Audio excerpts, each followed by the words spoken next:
โดยยาน้ำแก้ร้อนในเขากุยขวดสีขาวฝาสีเขียวจากอ้วยอันโอสถ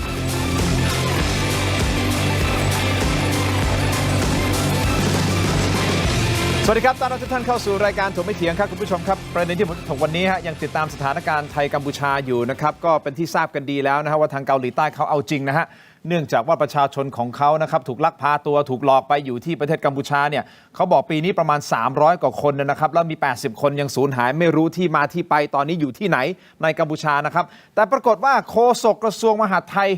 ของกัมพูชาก็บอกอ๋อเราเจอแล้ว80คนเจอแล้วนะตอนนี้เชิญตัวมาแล้วแต่80คนเนี่ยคนเกาหลีใต้เขาไม่ยอมกลับประเทศนะเขาไม่อยากกลับเองเขาอยากอยู่ที่นี่ออกมาแบบนี้แล้วตกลงข้อเท็จจริงคืออะไรเดี๋ยวไปวิเคราะห์กันนะครับแน่นอนเกาหลีใต้สหรัฐอเมริกาโลกในตอนนี้นะฮะกำลังล้อมกรอบตีกรอบเข้ามาที่กัมพูชานะครับบอกให้จัดการเรื่องของแก๊ง call center พวกสแกมเมอร์ต่างๆนะครับให้ปราบปรามอาชญากรอย่างจริงๆจังๆแล้วประเทศไทยล่ะครับเราจริงๆจังๆหรือยัง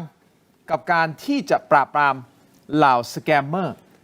ผู้สื่อข่าวไปถามท่านนายกรัฐมนตรีคุณอนุทินชาญวีรกูลกับประเด็นนี้นะครับคุณผู้ชมถ้าทีมงานถ้าภาพพร้อมนะฮะลองเปิดภาพมาหน่อยนะครับแต่ผมเข้าใจว่าทีมงานตอนนี้กำลังเตรียมการอยู่เดี๋ยวจะเปิดแบบสวยๆงามๆให้ท่านผู้ชมทุกท่านได้ชมกันเป็นภาพที่ท่านนายกไม่ตอบสื่อเกี่ยวกับกัมพูชากับสแกมเมอร์วันนี้ดีเองการเรื่องของการลงทะเบียนครับเป็นยังไงบ้างคะท่านนายกการรายงานโซเชื่อเลยให้ภาพเล่าเรื่องนะโอเคนายกจะถามเรื่องเกาหลีนะวันนี้เกาหลีเขาส่งคนไปที่กัมพูชาเพื่อที่จะคนที่ตกค้างของไทยเรามีท่าทีไงบ้างครับก็มีคนรับผิดชอบเรื่องนี้นะครับท่านบอกนะครับมีคนรับผิดชอบเรื่องนี้อยู่แล้วแล้วท่านก็เดินไปนะครับนี่คือเหตุการณ์ที่เกิดขึ้นแต่ในเวลาเดียวกันล่าสุดนะฮะท่านมีออกมาให้ข้อมูลเพิ่มเติมงานเยอะไม่ได้หนีไปไหนเพราะว่ามีสสก็ถามเหมือนกันนะว่าท่านนายกอนุทินช่วยกันตามหาท่านอนุทินหน่อยท่านอนุทินอยู่ที่ไหนเอาละคุณผู้ชมเดี๋ยวจะมาวิเคราะห์กันนะครับท่านแรกครับท่านหัวหน้าพรรคเศรษฐกิจนะครับท่านพลเอกรังสีกิติยานทรัพย์ครับสวัสดีครับส่วนความมือของผมนะครับเป็นแอดมินเพจ Thai Armed Force นะครับคุณอนาลโยกอสกุลครับสวัสดีครับท่านครับขอบคุณทั้งสองท่านที่ให้เกียรติรายการถกไม่เถียงนะฮะคุณผู้ชมครับอย่างนี้เป็นภาพที่ท่านนายกเดินออกจากวงสัมภาษณ์ไปเลยเหมือนกับเลี่ยงตอบหรือเปล่าแต่เอาเข้าจริงๆฮะล่าสุดท่านนายกรัฐมนตรีนะท่านรังสีฮะก็มาบอกว่าอ๋อเรื่องนี้จริงๆไม่ได้หายไปไหนงานเยอะมากแต่ขอให้รอดูแล้วกันนะครับว่าเราจะจัดการกับแก๊งสแกมเมอร์กัมพูชาอย่างไรท่านรังสีวิเคราะห์ท่าทีหรือการออกมาเคลื่อนไหวของท่านนายกในลักษณะแบบนี้ยังไงครับคือวันนี้เนี่ยผมว่านายกทินเนี่ยท่านทราบถึงแผนปฏิบัติการที่บ้านหนองจานหนองยะแก้วเรียบร้อยหมดแล้วนะครับส่วนในเรื่องสแกมเมอร์เนี่ยก็ที่เราได้ข่าวว่าทางเกาหลีใต้เนี่ยเขายื่นคำขาดกับทางกัมพูชาถูกครับว่าถ้าเกิดไม่มีอะไรคืบหน้าเนี่ยเพราะก็จะมีการคว่ำบาตรมีการบอยคอตถอนการลงทุนรวมทั้งที่เป็นเรื่องใหญ่ที่คนสนใจคือจะส่งหน่วยรบพิเศษเข้าไปช่วยตัวประกันทั้งหมด80คนที่ถูกจับอยู่นะโดยแก๊งสแกมเมอร์นะครับผมว่าตอนนี้นายกเนี่ยท่านรู้หลายเรื่องแล้วท่านก็ไม่อยากจะพูดแต่ผมว่าท่านมีแผนเพราะว่าผมดูจากการกู้วัตถุระเบิดจากกองกำลังบูรพาเนี่ย3 วันแล้วเนี่ยคือการกู้ครั้งนี้ไม่ได้ว่ากู้เพื่อที่จะสร้างภาพเพราะว่าผมสังเกตดูเขาเอารถเข้าไปเสร็จแล้วเอาคนเดินคือเป็นการเช็ค2 รอบนะเพื่อสร้างความมั่นใจแล้วเราก็เจอทุ่นระเบิดจริงๆ IPMN เนี่ยซึ่งหลังจากเนี้ยตามที่แม่ทัพภาค 1พูดว่าเราจะทำเมื่อตอนเราได้เปรียบเนี่ยผมเชื่อว่าตอนนี้เขารอเวลารอประเมินสถานการณ์แล้วผมเชื่อว่าจะมีการปฏิบัติการ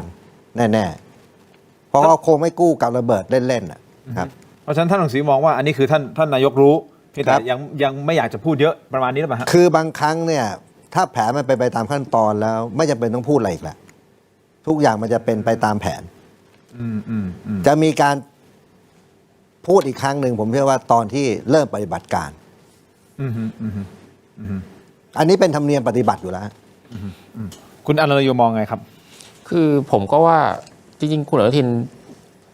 ถ้าเรียนด้วยความเคารพคุณอนุทินเดินหนีสื่อหลายรอบแล้วผมว่าอาจจะไม่ค่อยดีเท่าไหร่ก็ผมว่าการที่คุณอนุทินตอบเนี่ยว่ามีผู้ดูแลอยู่แล้วก็ใช่ครับ คนเป็นนายกไม่ต้องมาทำเองทุกอย่างแต่ว่าจริงๆแล้วเนี่ยอย่างเรื่องสแกมเมอร์เนี่ยทางอเมริกาทางเกาหลีเนี่ยเล่นใหญ่โชว์ไปละแล้วก็เป็นสิ่งที่จริงๆเราก็เรียกร้องกันมานานแล้วนะการปราบสแกมเมอร์เนี่ยถ้าเกิดว่าเราจำกันได้เนี่ยเราพูดตั้งแต่ก่อนปะทะระหว่างปะทะหลังปะทะผมรู้สึกว่าตอนนี้เราเปลี่ยนรัฐบาลละเป็นรัฐบาลที่ถ้าพูดตรงๆคือว่าเราไม่ได้มีข้อสงสัยเรื่องผลประโยชน์กับกัมพูชามากเท่ารัฐบาลคุณแพทองธารที่มีคลิปเสียงเพราะว่าถ้าคุณอนุทินเนี่ยออกมาแถลงแล้วให้ความมั่นใจว่าที่มีคนดูแลอยู่แล้วเนี่ยจะทำอะไรแล้วจะทำเมื่อไหร่จะทำแบบไหนบ้างผมว่าทางประชาชนจะตั้งคำถามน้อยลงคือกลัวว่าถ้าเกิดว่าคุณอนุทินไม่ได้พูดอ่ะแล้วก็ผ่านไปสักพักหนึ่งคนอาจจะเริ่มตั้งคำถามว่าอ้าวอเมริกาทำแล้วเกาหลีทำแล้วเราทำอะไรทั้งที่จริงคุณอนุทินอาจจะมีแผนการทำอยู่แล้วก็ได้อย่างที่ท่านรังสิบอกอาจจะมีอยู่แล้วก็ได้ซึ่งผมก็เชื่อว่ามีแหละเพราะคุณอนุทินก็เพิ่งเซ็นตั้งกรรมการปราบปรามอาชญากรรมทางไซเบอร์มาก็แปลว่าคุณอนุทินก็มีแผนการอยู่ในใจแต่การสื่อสารเนี่ยอาจจะต้องเข้มแข็งกว่านี้เพราะว่าสุดท้ายเนี่ยการสื่อสารที่ดีเนี่ยมันจะทำให้เรื่องนี้จริงๆแล้วมันเป็นคะแนนเสียงของคุณอนุทินนะในการแก้ปัญหากัมพูชาแก้ปัญหาสแกมเมอร์เนี่ยแล้วสุดท้ายเนี่ยเรากำลังเลือกตั้งละอันนี้แหละเป็นสิ่งที่คุณอนุทินต้องโชว์เพื่อเรียกคะแนนเสียงแต่ถ้าเกิดว่าเราไม่ได้ทำอะไรอย่างเป็นขั้นเป็นตอนหรือว่าเราไม่ได้ทำอะไรที่แสดงให้คนไทยเห็นว่าคุณอนุทินเอาจริงนะหรือว่าไม่ได้ทำให้คนไทยได้เปรียบกัมพูชาเนี่ยมันจะย้อนสอนกลับมาที่คุณอนุทินได้มันจำเป็นไหมมันจำเป็นที่ท่านจะต้องบอกไหมจำเป็นต้องพูดนะว่าเฮ้ยเราทำอะไรยังไงท่านรังสีก็บอกเฮ้ยอีกมุมหนึ่งคือท่านรู้ถูกต้องไหมท่านรังสีบอกว่าท่านอนุทินน่ะรู้แต่อาจจะยังไม่ใช่เวลาที่เหมาะสมในการพูดเพราะบางอย่างมันไม่จำเป็นต้องพูดพูดกันตรงๆแล้วในมุมของคุณอารยคิดว่าท่านไม่จำเป็นต้องบอกรายละเอียดทั้งหมดนะฮะแต่ว่าบอกเพื่อสร้างความมั่นใจเช่นอย่างเนี้ยการปราบสแกมเมอร์เนี่ยเราเห็นแล้วอเมริกายึดทรัพย์เกาหลีพยายามจะกดดันนู่นนี่จริงๆเราก็รู้อยู่แล้วเราก็เรียกร้องกันมานานแล้วว่าประเทศไทยเราทำอะไรนะฮะท่านอาจจะบอกคร่าวๆก็ได้ว่าผมมีแผนจะทำอย่างนี้ผมสั่งการหน่วยนี้ไปทำอย่างนี้ผมสั่งการหน่วยนี้ไปทำอย่างนี้ดีกว่าบอกสั้นๆว่ามีคนรับผิดชอบอยู่แล้วผมรู้สึกว่าถ้าทำอย่างเงี้ยมันจะสร้างความมั่นใจให้กับประชาชนได้มากกว่าแล้วประเด็นคือพอท่านพูดเสร็จปุ๊บท่านเดินหนีไปเลยคือจริงๆแล้วถ้าพูดกันตรงๆคือว่ามันก็มีคำถามหรือว่าที่เราไม่เคยจริงจังกับสแกมเมอร์เนี่ยเพราะว่าเรามีนักการเมืองได้ประโยชน์หรือเปล่าเรามีข้าราชการได้ประโยชน์หรือเปล่าสำนักงานตำรวจแห่งชาตินักการเมืองที่เข้ามาทั้งมีการอภิปรายอันนี้ก็ว่ากันตรงๆทหารชายแดนในคนในกองทัพมันน่าจะต้องมีคนได้ประโยชน์นะไม่งั้นเราต้องทำไปนานแล้วแต่ถ้าเกิดว่าเราจะลดข้อสงสัยแบบนี้มันคือต้องการแสดงความมั่นใจต้องพูดให้ประชาชนเบาใจว่าเดี๋ยวเราจะทำนะซึ่งถ้าแบบนี้ถ้าเดินหนีไม่เฉยเนี่ยกลัวว่าเสียงความสงสัยมันจะมากขึ้นท่านรังสีมองนะครับในประเด็นน่าสนใจเหมือนกันนะเพราะว่าตอนนี้ต้องเข้าใจว่ากระแสของพรรคภูมิใจไทยหรือแม้แต่ตัวท่านนายกรัฐมนตรีเองเนี่ยคือพุ่งสูงนะถูกต้องไหมพุ่งสูงเนี่ยเกี่ยวกับเรื่องของจะเข้ามาจัดการเรื่องของไทยกัมพูชานะให้มันสิ้นซากกันซับให้หมดเลยแต่พอมีมูฟแบบเนี้ยอยู่ดีๆเฮ้ยปุ๊บเดินหนีสื่อไปมันจะเป็นผลทางตรงกันข้ามหรือเปล่าฮะคือแบบนี้อย่างที่คุณวันนี้เนี่ยแผนปฏิบัติการทวงคืนบ้านหนองจานเนี่ยกับบ้านหนองยะแก้วเนี่ยมันคืบหน้าใช่เพราะนั้นมันไม่จำเป็นต้องพูดอะไรทั้งนั้นตอนนี้เพราะว่าอะไรฮะเราจะเข้าเมื่อไหร่ตอนนี้คือเคลียร์วัตถุระเบิดแล้วโอเคเราตอนแผนต่อไปคือเข้าไปผลักดันดำเนินการตามกฎหมายจับกลุ่มอันนั้นคือพื้นที่ที่เขาลุกล้ำส่วนสแกมเมอร์เนี่ยวันนี้เรามีปัญหากับกัมพูชาที่ชายแดนผมถามว่าคุณจะทำแบบเกาหลีใต้หรือไปกดดันกัมพูชาเรื่องอะไรมันไม่มีประโยชน์เนี่ยตอนนี้เพราะภารกิจหลักตอนนี้คือเอาพื้นที่ที่ปลายคืนเพราะตัวสแกมเมอร์เนี่ยผมเชื่อว่าตอนนี้เขามีรายชื่อหมดแล้วพวกไทยเทาจีนเทาเขมรเทาที่มีเครือข่ายในเมืองไทยซึ่งคนเป็นนายกนะผมบอกให้บางทีมันไม่จำเป็นต้องพูดแต่ดูการกระทำอย่างเกาหลีใต้เนี่ยเขาไม่มีปัญหาชายแดนกับกัมพูชาตอนนี้เราทะเลาะกัมพูชาคือลบกันมารอบหนึ่งแล้วปะทะกันมาแล้วถามว่าเราจะไปขู่แบบเกาหลีใต้ไหวเราจะเอารบพิเศษเข้าไปแบบเกาหลีใต้หรือเราจะไปบอยคอรอะไรเนี่ยก็เราก็ปิดด่านอยู่แล้วทุกอย่างตอนนี้มันสมบูรณ์แล้วผมว่าณขณะนี้มันเป็นขั้นปฏิบัติการจริงแล้วเพราะนั้นนายกไม่ควรจะพูดอะไรมากแหละแต่ว่านายกจะต้องกำกับดูแลจากนี้ไปเป็นการขั้นตอนเขาเรียกกำกับดูแลว่าจะเป็นไปตามแผนไหมแล้วถึงเวลาเมื่อปฏิบัติแล้วเนี่ยนายกจะต้องเป็นคนปรับแผนเพราะยังไงคนที่ปฏิบัติเขาต้องให้นายกตัดสินใจใน เวลาที่จะเข้าไปทำจริง ๆ มันต้องมีเขาเรียกว่า อืม แผนเผชิญเหตุ ฮะ นะครับ ซึ่งจริงๆอ่ะ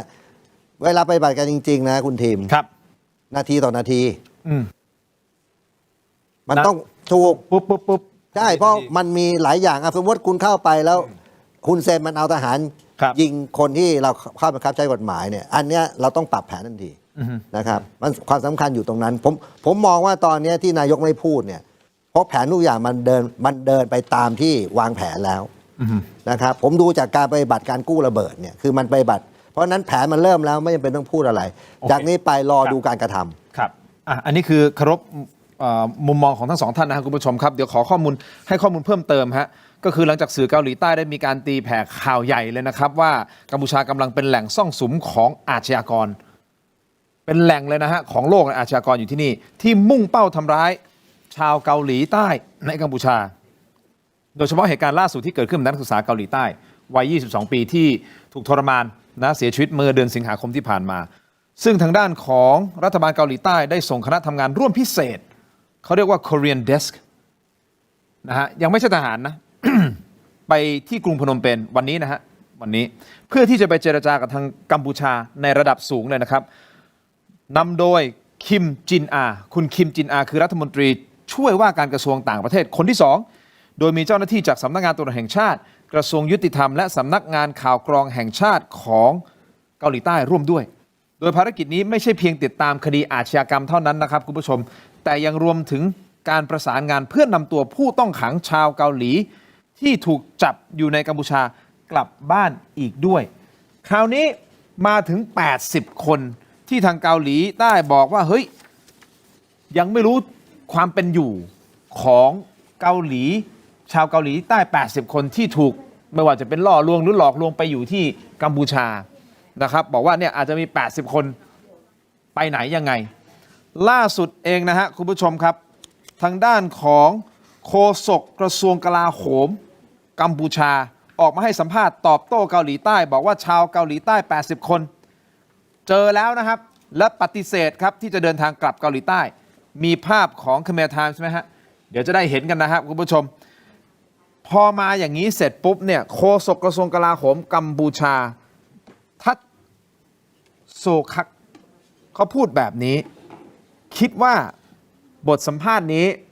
เขามีนัยยะอะไรทั้งสองท่านคิดอย่างไรแต่ก่อนที่จะไปฟังนะฮะคุณผู้ชมครับเดี๋ยวขอต้อนรับนะฮะอีกท่านหนึ่งมาร่วมรายการครับแกนนำคณะก้าวหน้าคุณช่อ พนิกาวันนี้ครับสวัสดีคุณช่อครับ สวัสดี ขอบ ค่ะ คุณนะให้ที่เกียรติรายการนะครับเดี๋ยวคุณช่อเดี๋ยวเราสนทนากันเพิ่มเติมนะครับแต่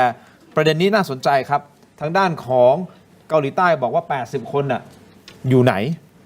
คนของเราอยู่ในประเทศคุณไม่รู้อยู่ที่ไหนแต่โฆษกกลาโหมเนี่ยคนเนี้ยบอก โฆษกมหาดไทยฮะ โฆษก มหาไทย มหาไทยของกัมพูชา ครับ บอกเฮ้ยเจอแล้วเขาอยู่ดีเขาไม่อยากกลับ ครับ ท่านรังสีมองไงว่ามันเป็นการให้ข่าวเป็นการให้สัมภาษณ์ที่จะต้องตีความนิดหนึ่งนะครับ ผมตั้งข้อสังเกต2 ข้อ คือไม่มีรูปภาพ มีแค่คำกล่าวว่า 80 คนอยู่กับเขาแล้วนะครับ อืม แล้วก็เราก็ไม่รู้ว่าไอ้80 คนเนี่ยมันตรงกับที่เกาหลีเขาหาอยู่หรือเปล่า อืม นะผมตั้งข้อสังเกตนี้เพราะจริงๆเนี่ยถ้า80 คนอยู่เนี่ยกัมพูชาแถลงโดยโฆษกกระทรวงมหาดไทยเนี่ยต้องเอาภาพออกมา ต้องชัดเจน ถูกครับมันต้องเอาภาพออกมาให้ทางเกาหลีเห็น อืม นะครับ อ่ะคุณอนาเลโอคิดไงครับเดี๋ยวจะไปที่คุณช่อละ ผมว่ามันก็เป็นปกติของกัมพูชานะก็คือว่าเขาคือหมายเป็นว่าทำของเขาก็ได้เขาสามารถที่จะโกหกหน้าตายออกมาได้เรื่อยๆก็คือว่าจู่ๆก็อยากจะพูดอะไรก็พูดมา ไม่ต้องแสดงหลักฐานไม่ต้องมีหลักการอะไรทั้งสิ้น อย่างเงี้ยมันเป็นการผมว่ามันชัดเจนนะมันคือแถถ้าพูดตรงๆนะคือว่าเกาหลีอยากหาคน 80 คนเรียกว่าผมเจอแล้วแต่เขาไม่อยากกลับ คือมันเป็นคำพูดที่ดูได้ชัดเจนเลยว่ามันเป็นคำพูดที่ตลกอ่ะคือใครฟังก็ตลกแต่ผมก็รู้สึกว่าเป็นข้อดีนะถ้ากัมพูชาพูดอย่างเงี้ยเกาหลีก็จะได้เห็นว่าอ๋อกัมพูชามีพฤติกรรมนี้แหละดังนั้นพี่จะดีลกัมพูชาเนี่ยดีลกับดีลแบบสุภาพบุรุษเนี่ยดีลโดยการไว้ใจฝั่งกัมพูชาเนี่ยอาจจะต้องหารครึ่งหนึ่งคุณจะต้องดีลหาวิธีดีลอย่างอื่นผมว่าดีพูดอย่างนี้ก็ดี ดีลแบบสุภาพบุรุษไม่ค่อยเวิร์คเท่าไหร่ ใช่คือมันต้องหาให้กดดันนะทั้งบนโต๊ะและใต้โต๊ะเพราะจู่ๆอย่างเงี้ยจู่ๆบอกว่าจะหาคน80 คนแล้วจู่ๆก็แถลงมาเลยด้วยความรวดเร็วบอกอ๋อเจอแล้วนะแต่ไม่อยากกลับมันเป็นคำพูดที่อีเดียดมากอ่ะมันไม่รู้จะพูดยังไง คุณช่อคิดไงประเด็นนี้เดี๋ยวผมจะกลับไปที่คำถามแรกที่ผมถามทั้งสองท่านเกี่ยวกับเรื่องของท่านนายกอนุทินเดินหนีวงสัมภาษณ์ เอาประเด็นนี้ก่อน ไม่ได้เดินหนีเขาให้สัมภาษณ์อยู่แต่ไม่ได้คำตอบเฉย ครับ ๆเดี๋ยวค่อยไปเรื่องนั้นนะคะ โอเค ดิฉันระหว่างนั่งรถมาเนี่ยดิฉันตกใจมาก ว่า ได้เห็นคลิปที่เขาเอาคนเกาหลีอ่ะมาให้สัมภาษณ์บอกว่าไม่ได้โดนหลอกลวงอะไรมา แล้วก็ไม่ได้อยากกลับขอความช่วยเหลือสถานทูตไป แล้วก็ไม่ได้รับความช่วยเหลืออะไรแบบ ครั นี้ บ ก็เห็นด้วยกับคุณนานาลโยนะคะฮุนเซนโปรดักชั่นนะคะ อีกแล้ว อันนี้อาจจะไม่ใช่ฮุนเซนเดี๋ยวจะหาว่าเป็นฝีมือฮุนเซนเอาว่าแคมบูเดียนโปรดักชั่นนะคะซึ่งดิฉันคิดว่าตอนนี้เขาต้องเริ่มตั้งตัวรับมือ เพราะว่าโดนถล่มจากทุกทางใช่ไหมคะทั้งเกาหลีใต้ก็เล่นหนักสหรัฐกับอังกฤษจับมือกันก็เล่นหนักมากเหมือนกันนี้ถึงขั้นอายัดทรัพย์สิน 490,000 ล้าน คือครั้งประวัติศาสตร์ของสหรัฐอเมริกาเลยด้วยซ้ำนะคะเพราะฉะนั้นเขาคงต้องรีบหาทางโต้กลับ แต่ว่าอย่างว่าถ้ามันอีเดียตนะคะมันไม่มีหรอกที่คนที่ถูกไปเข้าไปทำงานฟาร์มโทรศัพท์เป็นแรงงานทาสสมัยใหม่แล้วเขาไปทำด้วยความยินดีนะคะจริงๆต่อให้เป็นคนนั้นจริงที่หายไปเป็น1 ใน 80จริงซึ่งเรายังไม่รู้นะเขาอาจจะเอาใครมาก็ได้ใช่ไหมคะแต่ต่อให้เป็น1 ใน 80คนนั้นจริงเนี่ยเราก็มีทางรู้ได้หรอกว่าเขาถูกบังคับให้พูดหรือเปล่า แต่ข้อมูลเพิ่มเติมนะฮะให้ความเป็นธรรมกับโฆษกมหาดไทยกัมพูชาคนนี้นะครับเขาบอกว่านี่คือข้อมูลเบื้องต้นที่ผมได้รับนะครับผมไม่ทราบว่าผู้สูญหาย80คนตามที่สื่อเกาหลีใต้รายงานนั้นเป็นกลุ่มเดียวกับที่กรมตรวจคนเข้าเมืองควบคุมตัวอยู่หรือไม่นะมีการพูด เอา แบบนี้ ง่ายๆนะ จริงๆก็ไม่เนียนนะ ตอนแรกบอกไม่รู้เลยว่าอยู่ที่ไหน พอเกาหลีใต้บอกเขาจะส่ง Special Task Force เข้าไปแล้วนะ เหมือนตอนนั้นที่จีนทำกับฝั่งพม่าใช่ไหมคะ รู้เลยขึ้นมาทันที รู้ ว่า 80 คนอยู่ที่ไหน ใช่ คือแค่นี้มันก็ไม่เวิร์กแล้วนะคะ แล้วจริงๆ เมื่อสักครู่นี้เราบอกว่าฮุนเซนโปรดักชันหรือว่าเป็นแคมบูเดียนโปรดักชันสแกมเมอร์โปรดักชันเนี่ย เอาตรงๆวันนี้เนี่ยเฉินจื้อที่ฉันออกเสียงเขาถูกว่าเฉิงจื้อใช่ไหมที่เป็นประธานของ Prince Holding ที่ถูกอายัดทรัพย์ที่ฉันพูดว่า 490,000 ล้าน โดยกระทรวงยุติธรรมสหรัฐ 15,000 ล้านดอลลาร์ ล้านดอลลาร์ ครับ400,000 กว่าล้านบาทคืออายัดทรัพย์ขนาดนั้น 490,000 ล้านบาทนะคะ คือมหาศาลมากเนี่ย คนนี้เนี่ยมีรูปคู่กับคุณฮุนเซนนะคะ คือมันเป็นวงจรที่แบบเหลือเชื่อมาก เฉิงจื้อรู้จักฮุนเซน รู้จักเบนจามิดรู้จักนักการเมืองไทย นักการเมืองไทยรู้จักอินฟลูเอนเซอร์ไทยที่ทำงานฝั่งกัมพูชา นักการเมืองคนนั้นอยู่กระทรวงเกษตรและสหกรณ์อินฟลูเอนเซอร์คนนั้นรับงานของกระทรวงเกษตรและสหกรณ์2 สัญญารวดโดยเป็นเฉพาะเจาะจง ก็คือจิ้มเลือกบริษัทไหนก็ได้ ทั้งหมดทั้งปวงนี้ดิฉันตั้งคำถามนำร่องไปเลยว่า ตกลงเนี่ยเรากำลังถูกทำให้หลงประเด็นโดยการพอใจกับเพียงแค่การเปิดคลิปเสียงทั้งที่จริงๆมันควรจะมีสิ่งที่ทำแล้วเกิดประสิทธิภาพมากกว่า แต่ไม่ทำนั่นก็คือการปราบปรามสแกมเมอร์หรือไม่นะคะ เอาใหม่นะ เฉิงจื้อรู้จักฮุนเซนฮุนเซนอันนี้เป็นแฟกต์ใช่ไหม ใช่ โอค เขามีลูกคู่กันเลย มีลูกคู่กันนะ เขามีลูกคู่กันเลย ไม่รู้ว่า อันนี้ ทีมงานหา เราไม่หารกับคุณช่อนะ แต่โอเคแต่ ทีมงานเนี่ย ผมยินดีไม่มีปัญหา โอเคมา แฟกต์ ดิฉันชอบไปพะเยากับนราธิวาสดิฉันนราธิวาส3 จังหวัดดิฉันไปบ่อยอยู่แล้ว โอ พะ เค เยา เอาใหม่ อา นะ หารอร่อยเอาใหม่ ถ้าทีมงานหารูปได้นะคะมีรูปทั่วไปตอนนี้ข่าวสื่อลงกันหมดแล้วนะคะ ว่าเฉิงจื้อของ Prince Holding ที่เพิ่งถูกอเมริกาอายัดและเปิดโปงว่าเป็นไอ้เนี่ยเขาเรียกนะพิกบูเชอริงอ่ะก็คือเป็นการหลอกลวงสแกมเมอร์แบบที่เรารู้จักกันอ่ะนะคะมีรูปคู่กับฮุนเซนมีลูกคู่กับคุณเซน ฮุนเซนมีที่ปรึกษาชื่อเบนสมิธเบนสมิธเป็นประธานทอดกฐินงานเดียวกับคุณธรรมนัส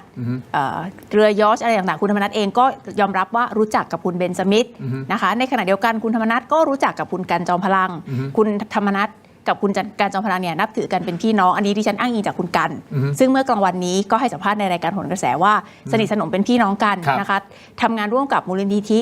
ธรรมนัสด้วยนะคะจำได้ไหมคดีลุงป้าที่ขับรถชนบนทางด่วนนักการเมืองดังปทุมธานี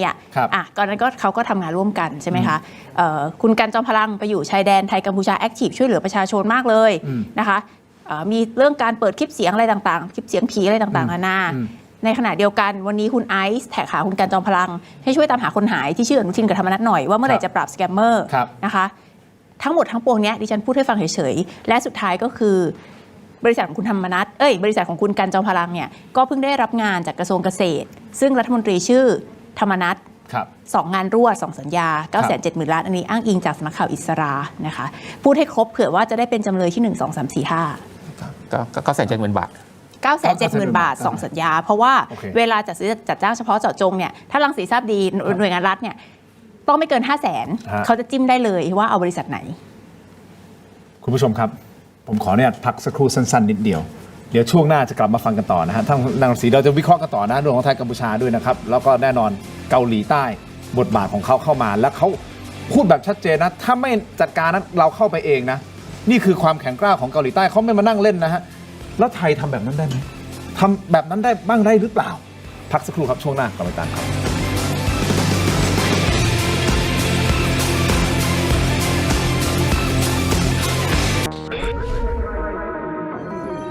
เพิ่มประสิทธิภาพการทำงาน 2 จอจะไปพออะไร ยุค AI ต้องนี่ BrainTech Dry Screen จอเสริมอัจฉริยะเปลี่ยนโน้ตบุ๊กธรรมดาให้ทำงานพร้อมกันได้ถึง 4 จอ จะพกพาหรือตั้งโต๊ะ สายเทคต้องไม่พลาด สาย AI เปิด ChatGPT Gemini Claude Perplexity สั่งงาน AI 4 ตัว เห็นผลทั้ง 4 แอปได้พร้อมกันด้วย BrainTech Dry Screen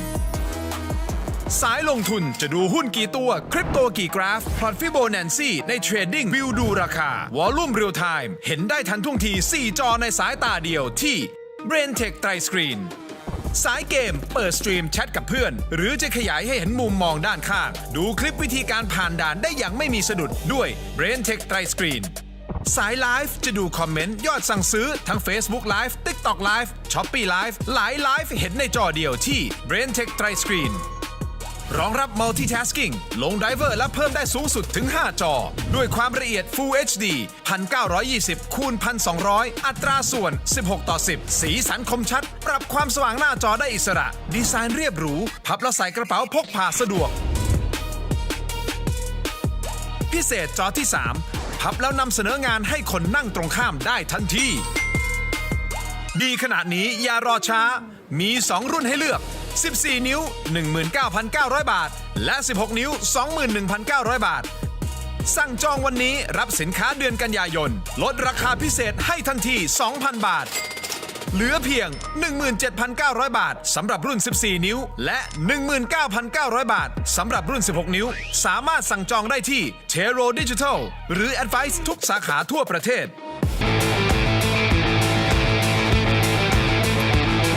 วันเกิดยาบรรเทาอาการแสบร้อนกลางอกและอาหารไม่ย่อยเนื่องจากกรดไหลย้อนชนิดน้ำอ่านคำเตือนในฉลากก่อนใช้ยา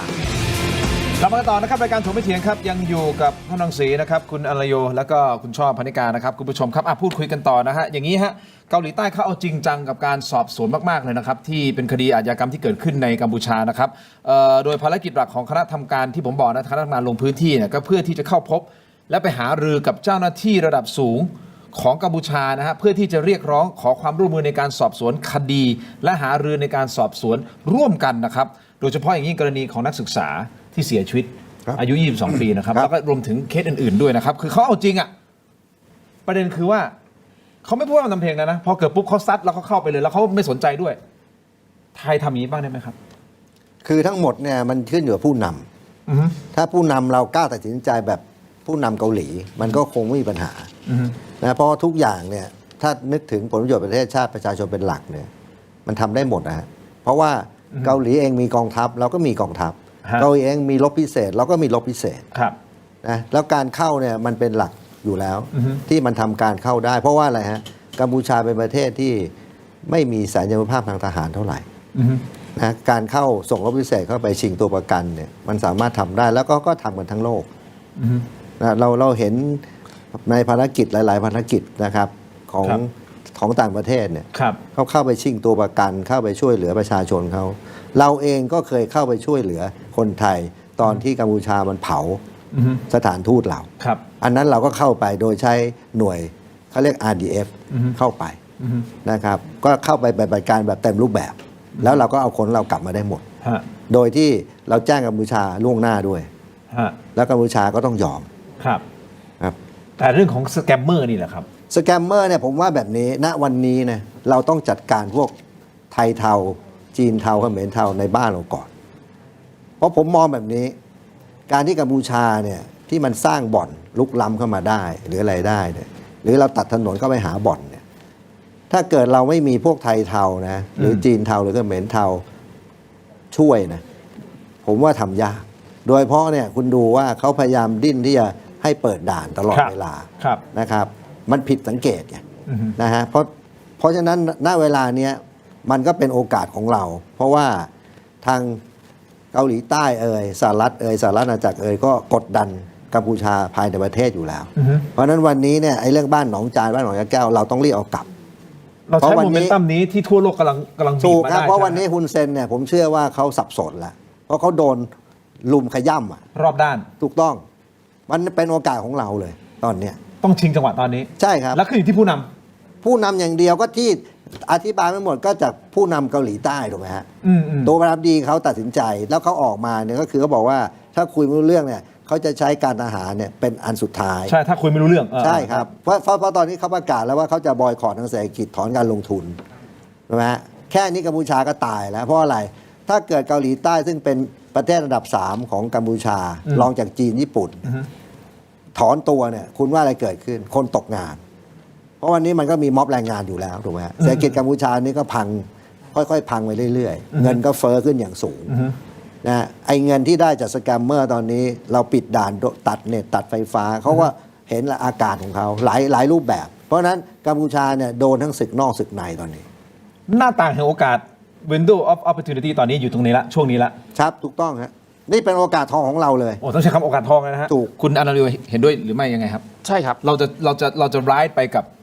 ขี่คลื่นนี้ไปพร้อม ๆ กับ จริง ชาว ๆ มัน โลก ควรต้องเป็นอย่างนั้นเห็นด้วย แล้วมันควรจะต้องเป็นอย่างนั้นตั้งนานแล้ว จริง ๆ กลับกันด้วยซ้ำเราอะควรต้องเป็นคนที่จุดกระแสขึ้นนี้มาตั้งแต่ต้นอยู่ เรา แล้ ต้อง ว เป็นผู้ริเริ่มบ้างสิ ใช่ทีนี้เราก็ไม่ได้ทำอะไรมานิ่งๆมาจนกัมพูชาเขาก็ไปเรื่อยๆอย่างเงี้ยจนเกาหลีใต้จนอเมริกาเขาทำเอง แต่ก็โอเคไม่เป็นไรถ้าเขาทำแล้วเนี่ยเราขอร่วมกับเขาได้นะฮะซึ่งกรณีเนี้ยมันเป็นสิ่งที่เราเรียกร้องกันมานานแล้วเรายังไม่ได้ทำอะไรดังนั้นอันนี้เป็นโอกาสที่ดีในการทำอะไรสักอย่างหนึ่งเช่นเราอาจจะแบ่งปันข้อมูลจากทั้งเกาหลีใต้แล้วก็ทั้งกัมพูชาเท่าที่เกาหลีใต้แล้วก็สหรัฐอเมริกาแล้วก็อังกฤษด้วยสองก็คือว่าเราสามารถที่จะออฟเฟอร์ว่าเราตั้งจอยทัสฟอร์สได้ไหมในการที่จะทำงานร่วมกันเพราะเราก็ได้รับผลกระทบแล้วเชื่อว่าทางผ่านหนึ่งสมัยก่อนน่ะก็มาจากผ่านจากไทยนั่นแหละเวลาจะฟอกเงินฟอกผลประโยชน์มันก็คงไม่พ้นไทยหรอกดังนั้นเนี่ยเราให้ความช่วยเหลือกันได้แล้วสุดท้ายเนี่ยเกมพวกนี้มันจะเป็นหนึ่งเกมที่เราตั้งเงื่อนไขเอาไว้แล้วด้วยซ้ำในการที่จะก่อนที่จะเซ็นสัญญาสันติภาพกับทรัมป์อ่ะ4 ข้อเนี่ย1 ข้อก็คือการปราบสแกมเมอร์ ถูกครับ นี่แหละเป็นสิ่งที่เราจะไปคุยกับทรัมป์ได้ว่าเราอยากเซ็นนะแต่ทรัมป์ต้องมาร่วมมือกับเราในการกดดันกัมพูชาด้วย แต่เข้าใจว่าสหรัฐเขาก็จะจัดการเรื่องนี้ถูกต้องไหมฮะ ไม่ต้องให้เขาจัดการเองเราขอไปจัดการด้วย ขอเอาอเมริกามาเป็นพวกเราเลยในการกดดันกัมพูชาผมรู้สึกว่าทำแบบนี้แหละมันเป็นโอกาสของเราและเป็นโอกาสที่เราควรจะทำก็หวังว่าท่านเสียศักดิ์ที่ไปคุยวันที่ 17เนี่ยที่มาเลเซียเนี่ยจะเริ่มอินิชิเอตเรื่องนี้เป็นหนึ่งที่เราจะทำให้เหมือนเราชิงธงนำอ่ะไม่ต้องให้กัมพูชาเสนอตัวเราขอเสนอตัวเองแล้วเราจะได้อเมริกาเป็นพวกเราจะได้เกาหลีใต้เป็นพวก เราเป็นผู้ริเริ่มบ้างได้หรือไม่ ได้แค่เราไม่ทำ เราควรจะเป็นผู้ริเริ่มบ้าง ใช่คือจริงๆเรื่องปราบสแกมเมอร์เราพูดกันมาในไม่รู้กี่รายการผมว่าทุกท่านน่ะพูดกันมาไม่รู้กี่รายการแล้วอ่ะ ถูกครับ หลายเดือนแล้วอ่ะ ถูกครับ เราไม่เห็นความคืบหน้าที่ชัดเจนพูดอย่างนี้ดีก มีความ ว่า คืบหน้าอยู่คนพูดโดนฟ้อง เดี๋ยวก่อนที่จะไปคุณชอบแป๊บหนึ่งนะฮะก่อนที่จะไปคุณชอบนะครับมีประเด็นหนึ่งที่ท่านคุณรังสีพูดแล้วมันน่าสนใจเกี่ยวกับว่าเราต้องจัดการบ้านเราเองก่อนคุณผู้ชมไทยเทาอุ้ยพอพูดอย่างนี้แล้วมันก็เด้งเหมือนกันนะอ๋อมันต้องมีสิฮะไทยเทาจีนเทากัมพูชาเทาไม่งั้นมันคงไม่เกิดขึ้นแล้วถ้ามันเกิดขึ้นแล้วไม่งั้นมันคงแก้ไม่ยากนะฮะถูกไหมฮะเพราะมันมีเทาๆอยู่กันมันเลยแก้ยากหรือเปล่าคุณอะไรคิดยังไงก็ถ้าเกิดว่าผมรู้สึกว่าเป็นการตั้งคำถามที่คนไทยหลายคนตั้งกันอยู่ในใจนะคือถ้าเกิดว่ามันไม่มีไทย เอาเนี่ย เทา คุยกันทุกวงอ่ะคุยกันทุกวงอ่ะจะมีนักการเมืองมีข้าราชการมีเจ้าหน้าที่ที่มีผลประโยชน์หรือเปล่าหลายคนก็เชื่อว่าจริงเพราะถ้าเกิดว่าไม่จริงเนี่ยมันควรจะต้องจัดการไปได้นานแล้วอันนี้ก็เป็นความสงสัยของชาวบ้านนะแต่ผมรู้สึกว่านั่นแหละเป็นโอกาสของคุณอนุทินที่จะแสดงให้เห็นว่าเรื่องนี้ไม่จริงโดยการจริงจังในการจัดการโดยการชิงธงนำในการที่ว่าเราจัดการเรื่องนี้ได้ยังไงครับแต่สิ่งที่วันนี้ปรากฏเห็นนะฮะเดี๋ยวคุณชอบจะได้แสดงความคิดเห็นประเด็นนี้นะครับก็คือท่านนายกรัฐมนตรีนะครับท่านไม่ตอบในประเด็นที่เรื่องของการจัดการแก๊งอาชญากรรมนะสแกมเมอร์ของกัมพูชานะครับจนคุณโรมโพสต์เลยนะฮะคุณโรมโพสต์ถามหานะคุณโรมบอกว่าผมอยากเชิญชวนผู้รักชาติช่วยกันตามหาคุณอนุทินหายไปไหนทำไมไม่จัดการแก๊งสแกมเมอร์มีโพสต์ไหมฮะถามหาคุณธรรมนัสว่าจะรับผิดชอบอย่างไรกับการปกป้องเบนสมิธอินฟลูทั้งหลายช่วยใช้พลังตรงนี้กดดันรัฐบาลให้เร่งปราบรับรองสะเทือนถึงพนมเปญ นี่ฮะคือโพสต์นี้ผมไม่ได้พูดเองคุณรังสิมันเป็นคนโพสต์คุณช่อครับมาถึงตรงนี้คุณช่อต้องแสดงความคิดเห็นในประเด็นนี้แล้วนะครับแต่ผมต้องขอพักแป๊บหนึ่งครับ คลิปแฮงเกอร์เดี๋ยวให้คุณได้ตอบในประเด็นนี้แบบเต็มๆ ได้ค่ะ นะครับ ฮึบไว้ก่อน พักสักครู่ครับคุณผู้ชมครับ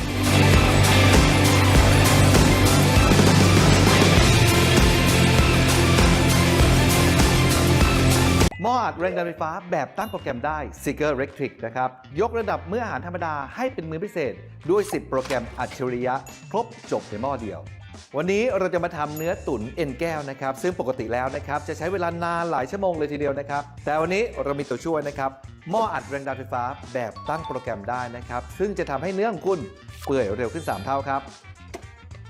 เดี๋ยวเรามาดูเนื้อกันนะครับเปื่อยยุ่ยนะครับต้องบอกเลยนะครับว่ามีหม้อนี้นะครับเหมือนมีผู้ช่วยอัจฉริยะซึ่งจะทำให้อาหารของคุณนะครับเปื่อยเร็วขึ้นนะครับแล้วก็อร่อยด้วยนะครับเหมือนมีเชฟมาทำให้ถึงบ้านเลยครับนอกจากนั้นนะครับเรายังมีโปรแกรมอื่นอีกด้วยนะครับไม่ว่าจะเป็นหุงข้าวซูวีหรือตุ๋นยาจีนและตัวหม้อด้านในนะครับยังเคลือบนอนสติ๊กไม่ติดหม้อนะครับไว้ทำเมนูผัดได้และไม่ต้องกังวลเรื่องการล้างหม้ออัดแรงดันไฟฟ้าแบบตั้งโปรแกรมได้ Seeger Electric นะครับยกระดับมื้ออาหารธรรมดาให้เป็นมื้อพิเศษสั่งซื้อตามช่องทางด้านล่างนี้เลยครับ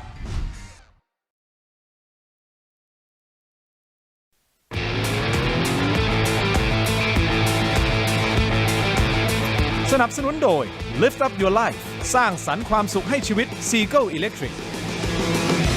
กลับมากันต่อครับรายการถกไม่เถียงครับคุณช่อพนิกานะครับคุณอรโยแล้วก็ท่านพลเอกรังสีอยู่ในรายการนะฮะพูดคุยกันต่อนะครับคุณช่อครับเดี๋ยวเข้าประเด็นของคุณเลยฮะเพราะว่า2ท่านนะคุณรังสีกับคุณอรโยได้แสดงความคิดเห็นเกี่ยวกับเรื่องของประเด็นที่ท่านนายกเดินออกจากวงสัมภาษณ์นะครับคือไม่ได้ตอบสักทีเดียวบอกว่ามีคนรับผิดชอบอยู่แล้วมีคนดูอยู่แล้วเดินออกไปเลยนะครับประเด็นคือมีการถามเกี่ยวกับเรื่องของการปราบแก๊งคอร์เซ็นเตอร์หรือพวกสแกมเมอร์ต่างๆฟังอีกทีนึงไหมฮะเอาอีกทีนึงเพื่อความชัดเจนเดี๋ยวคุณช่อจะได้คอมเมนต์เปิดฮะที่มาบอกว่าแป๊บนึงจ้าพี่คลิปมันเยอะลงทะเบียนครับ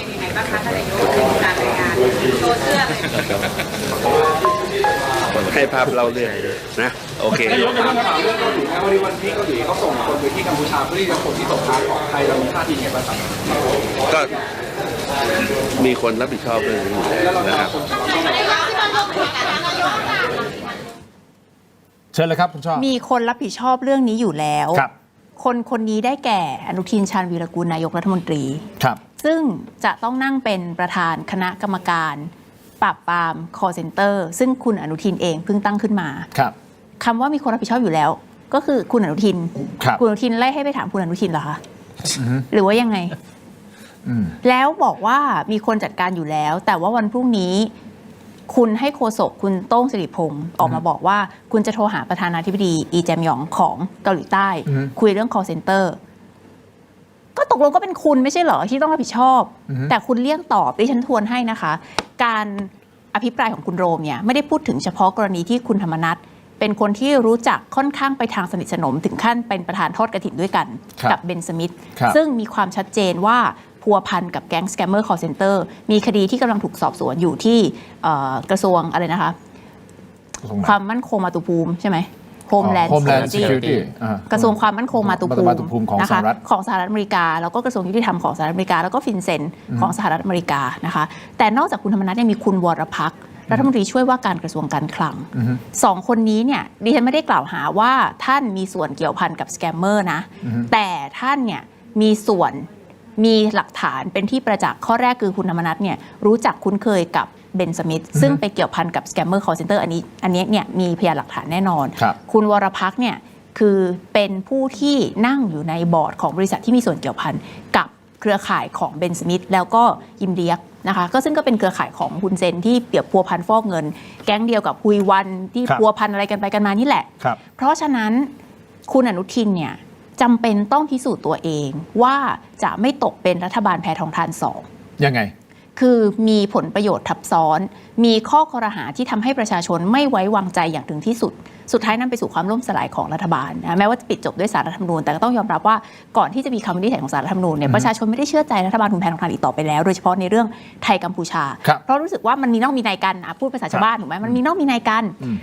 แล้วพอเป็นรัฐบาลคุณอนุทินเราก็มีความหวังว่าเรื่องไทยกัมพูชามันควรจะต้องคลี่คลายเพราะว่าเปลี่ยนรัฐบาลแล้วเปลี่ยนคนดีลแล้วก็ควรที่จะจัดการเรื่องนี้ได้อย่างสงบเรียบร้อยไม่มีปัญหาเกิดขึ้นทั้งสองฝ่ายก็กลับสู่ความเป็นปกติสรุปมันกลายเป็นกำลังจะซ้ำรอยเดิมคือมีรัฐมนตรีอย่างน้อย2คนในรัฐบาลคุณอนุทินเนี่ยมีข้อควรสงสัยซึ่งต้องการคำอธิบายว่าตกลงคุณเกี่ยวข้องแค่ไหนอย่างไรหรือมีข้อมูลหรือไม่คุณธรรมนัส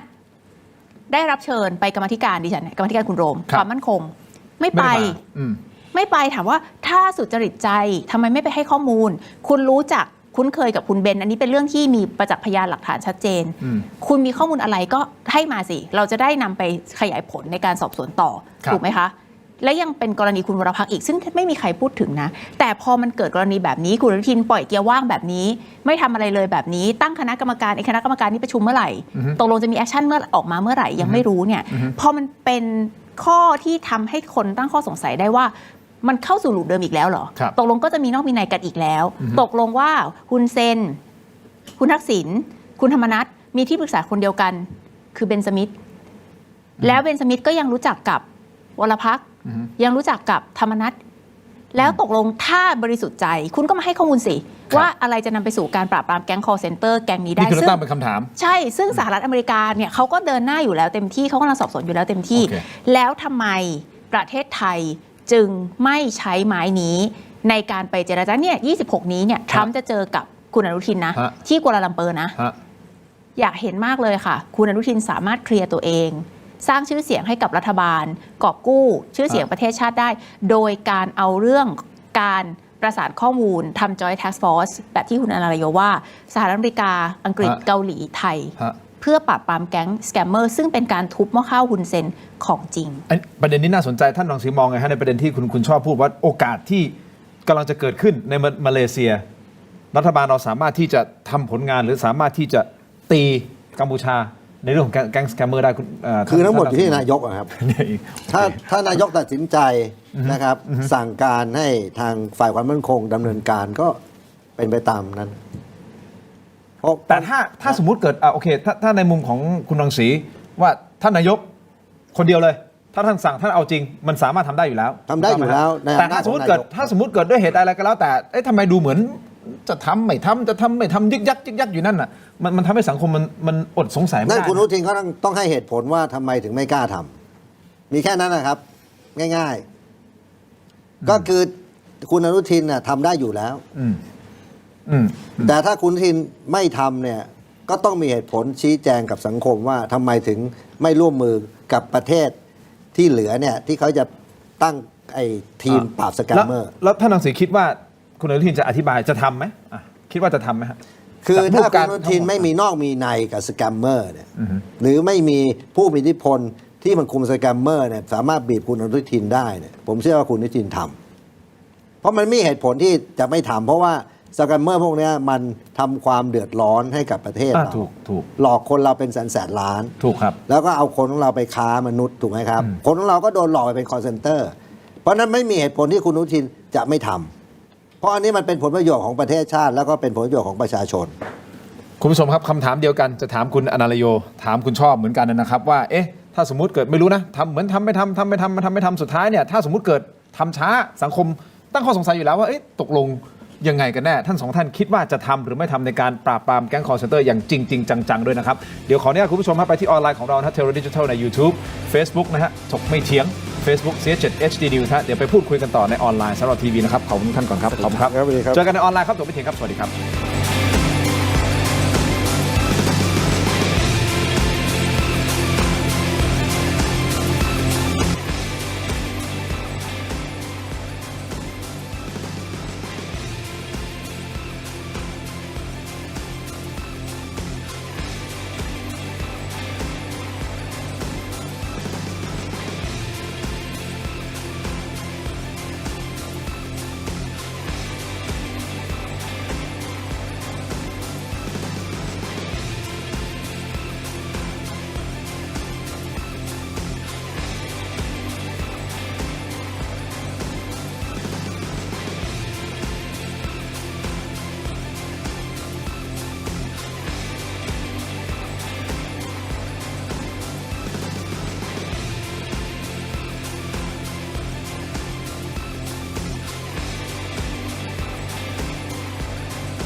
เอาละครับกลับมากันต่อนะฮะถกไปเถียงในช่วงของออนไลน์นะครับยังอยู่กับพลเอกรังสีนะฮะคุณช่อพนิกานะครับและคุณอนาลโยเป็นแอดมินเพจ Thai Arm Force นะฮะคุณผู้ชมครับเรากำลังพูดถึงประเด็นเรื่องของการปราบสแกมเมอร์แล้วนะฮะในกัมพูชาเนื่องจากว่ามันเป็นเกมใหญ่ขึ้นแล้วนะฮะเพราะว่าสหรัฐเอาจริงนะครับนะฮะทางด้านเกาหลีใต้ก็เอาจริงนะฮะคุณผู้ชมแล้วประเทศไทยล่ะครับเราเอาจริงหรือยังแน่นอนนะพื้นที่บ้านหนองจานหนองยาแก้วตรงนั้นนะฮะเราก็ลุกคืบมาเรื่อยๆอย่างที่ท่านรังสีพูดไปนะครับว่าจริงๆเรามีแผนการอะไรเรียบร้อยแล้วแหละแล้วก็เชื่อว่าท่านนายกรัฐมนตรีก็ทราบดีว่าจะต้องดำเนินการยังไง1 2 3 4แต่นี้ต้องแยกกันนะครับการเอาพื้นที่คืนมาที่เป็นพื้นที่ของเรามันคือ1ประเด็นแต่ประเด็นเรื่องของอาชญากรรมพวกแก๊งสแกมเมอร์ต่างๆเป็นอีก1ประเด็นใหญ่ซึ่งเป็น1ใน4หัวข้อนะครับที่ท่านอนุทินเคยบอกเองนะว่ากัมพูชาเหรอคุณต้องทำเรื่อง4ข้อนี้ก่อนเราถึงจะมาคุยเรื่องของสันติภาพอะไรก็แล้วแต่1ในนั้นคือการปราบสแกมเมอร์แก๊งคอลเซ็นเตอร์คุณผู้ชมช่วยกันโหวตหน่อยได้ไหมให้ที่ชมรายการอยู่ณตอนนี้นะครับเราถามว่าคุณคิดรัฐบาลหนูก็คือรัฐบาลของคุณอนุทินเนี่ยรัฐบาลคุณหนูเนี่ยจริงใจในการแก้ปัญหา call center เพียงใดถ้าคุณคิดว่าจริงใจมากที่สุดคุณกดเข้าไปเลยฮะแล้วคุณคิดว่าก็จริงใจนะแต่ปานกลางอะนะเราก็ต้องรักษาน้ำใจอะไรไม่รู้นะ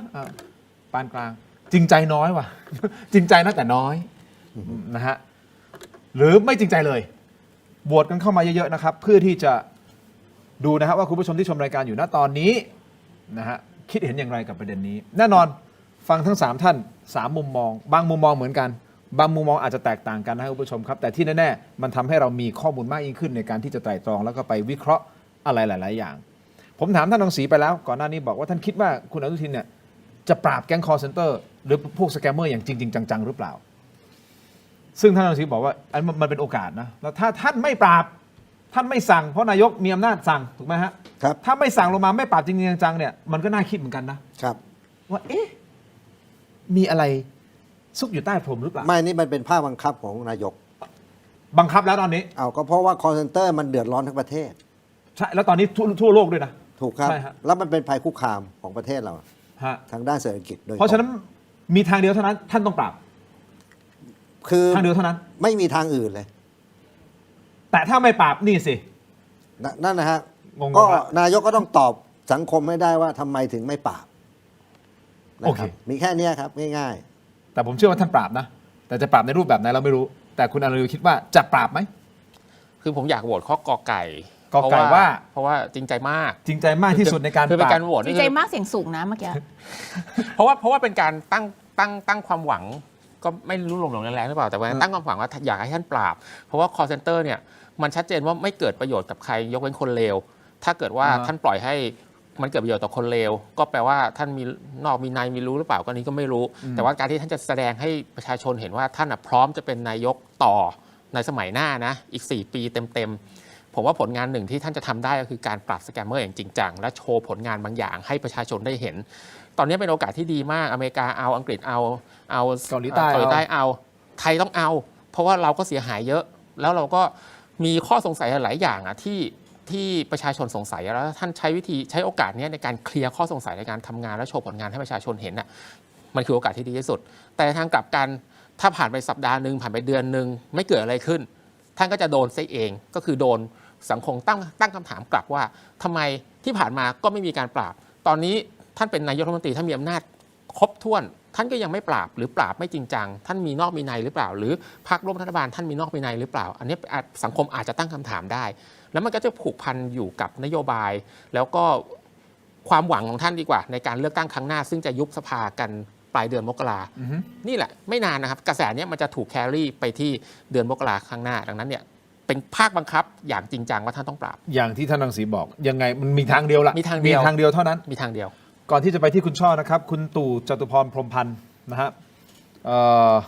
เคยพูดไว้ในรายการบอกว่ารัฐบาลของคุณอนุทินอาจจะทำ10 เรื่องนะฮะสมมติ10 เรื่องประสบความสำเร็จ9 เรื่องแต่ล้มเหลวเรื่องของไทยกัมพูชาไปต่อยากนะรัฐบาลเขาไปต่อยากในครั้งหน้าแต่ถ้า10 เรื่องอาจจะไม่สำเร็จ9 เรื่องแต่เรื่องเดียวที่สำเร็จจริงๆคือกำจัดหรือแก๊งคอลเซ็นเตอร์แล้วก็จัดการเรื่องของไทยกัมพูชาสำเร็จเขาบอกไปต่อยาวเลยอันนี้คือคุณตู่จตุพรเคยพูดในรายการแล้วผมจำแม่นเลยนั่นหมายความว่าประเทศชาติ ประชาชนให้ความหวังกับการปราบปราม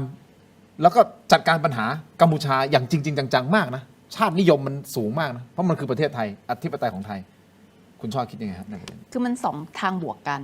มันไม่ใช่แค่เรื่องชาตินิยม ซึ่งแน่นอนตอนนี้กระแสมันเข้มข้นมาก ถูก นะ ครั คะ บ แต่จริง ๆ มันเป็นเรื่องความเดือดร้อนจริง ๆ ของชีวิตคน ใช่ ด้วย ใช่ จริง ๆ ต้องเรียกว่า3มิติ มิติแรกเราเห็นชัดอยู่แล้วเรื่องของชาตินิยม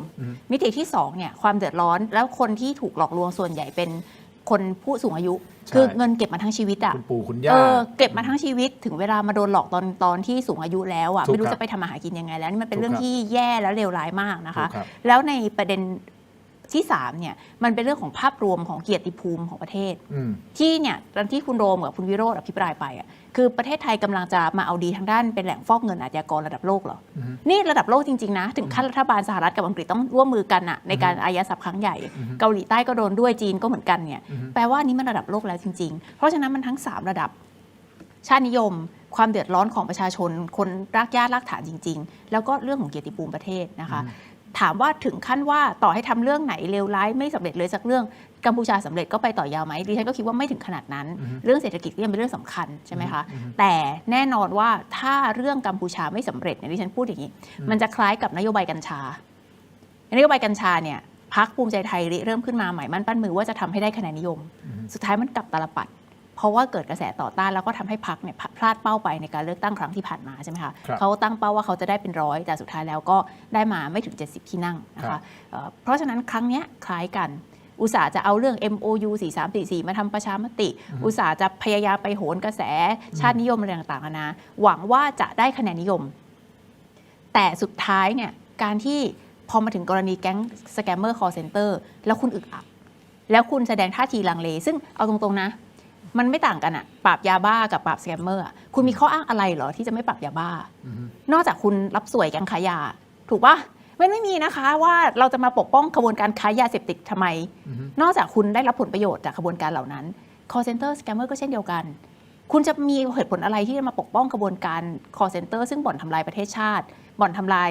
เศรษฐกิจของพี่น้องประชาชน เงินในกระเป๋าประชาชน ยกเว้นคุณมีส่วนได้ส่วนเสีย ถูกไหมมันไม่มีเหตุผลอื่นที่คุณจะไปเกรงใจอะไรแก๊ง call center อะไม่ใช่มหาอำนาจนะ ถูกปะต่อให้คุณบอกว่ามีรัฐบาลประเทศเพื่อนบ้านอยู่เบื้องหลังเลยก็ต้องแคร์ไหมใช่ไหมคะ ก็ไม่ได้ต้องแคร์ใช่ไหมถูกไหมคะอันนี้ไม่ได้เกี่ยวกันว่าเราต้องไม่รักษาความสัมพันธ์อันดีนะ คือยังไงก็ต้องมีการรักษาความสัมพันธ์ในระดับพอเหมาะพอควร แต่ถ้าเขาทำผิดเนี่ยเราจะเพิกเฉยต่อความผิดของเขา ซึ่งกระทบต่อประชาชนในประเทศเรา ครับ อันนี้ก็เป็นเรื่องที่ไม่ถูกต้อง แล้วคุณช่อคิดว่าถามคำถามเดียวกันที่ถามท่านรังสีกับคุณอนันต์โยนะครับ คิดว่ารัฐบาลชุดนี้คุณอนุทินจะจัดการเรื่องของแก๊งสแกมเมอร์ไหม อดีตเนี่ยจะบอกอนาคต อดีตอันไม่ยาวเนี่ย อันนี้จะบอก คือคำถามโพลคุณเนี่ยคุณทินมีปัญหามาก อันนี้เป็นคำถามเป็นโหวตคำถาม ไม่ โพล ถึงข คุ นาด ณ โพลเป็นโหวตเป็นโหวต คำถามโหวตคุณยังมีปัญหามาก ทำ คื ไม คุณ อะ ถามว่าให้พี่น้องประชาชนตัดสินใจว่ารัฐบาลหนูจริงใจในการแก้ปัญหาคอมพิวเตอร์เพียงใด คือคนเขาจะรู้ว่าจริงใจแค่ไหนต้องรู้ว่าทำอะไรก่อน โอเค ถ้าคุณยังไม่ทำอะไรเลยเนี่ย อ่าฮะ แต่มันก็ได้เหมือนกันนะก็คือแปลว่าไม่จริงใจป่ะ อ๋อใช่ไงผมมี ใช่ไหม ตัวเลือกให้นี่ไง แต่ว่า จริงใจ ไม่คุณมีจริงใจมากจริงใจน้อย ไหวไหม จริง คุณ ใจ ชอบ ปานกลางแต่ว่าถ้ามันไม่มีการกระทำอะไรเลย มันจะตัดสินความจริงใจได้ยังไงอ่ะมันก็ตอบได้ช้อยเดียวป่ะ เพราะถ้าเขาไม่รู้เลยไงที่ชอบ อ่า เขาไม่รู้เกี่ยวกับนโยบายเลยก็ไม่จริงใจ ก็ไม่จริงใจ ถ้าเขาไม่รู้อะไรเลย ดิฉัน เขาไม่รู้อะไรเลยว่าเขาจะ ดิฉันซึ่งนั่งอยู่ในคณะกรรมาธิการความมั่นคง และ อ่า ติดตามเรื่อง scammer call center มาเป็นปี อ่าฮะ ผ่านรัฐบาลผ่านรัฐบาลเศรษฐา อ่าฮะ มารัฐบาลแพทองทาน มารัฐบาลอนุทินเนี่ยก็ไม่มีใครทำอะไรทั้งสิ้น พูดจนปากจะฉีกไปถึงหูฉีกไปถึงพนมเปญแล้วนะก็ไม่มีใครทำอะไร ไม่ว่าจะเปลี่ยนนายกกี่คน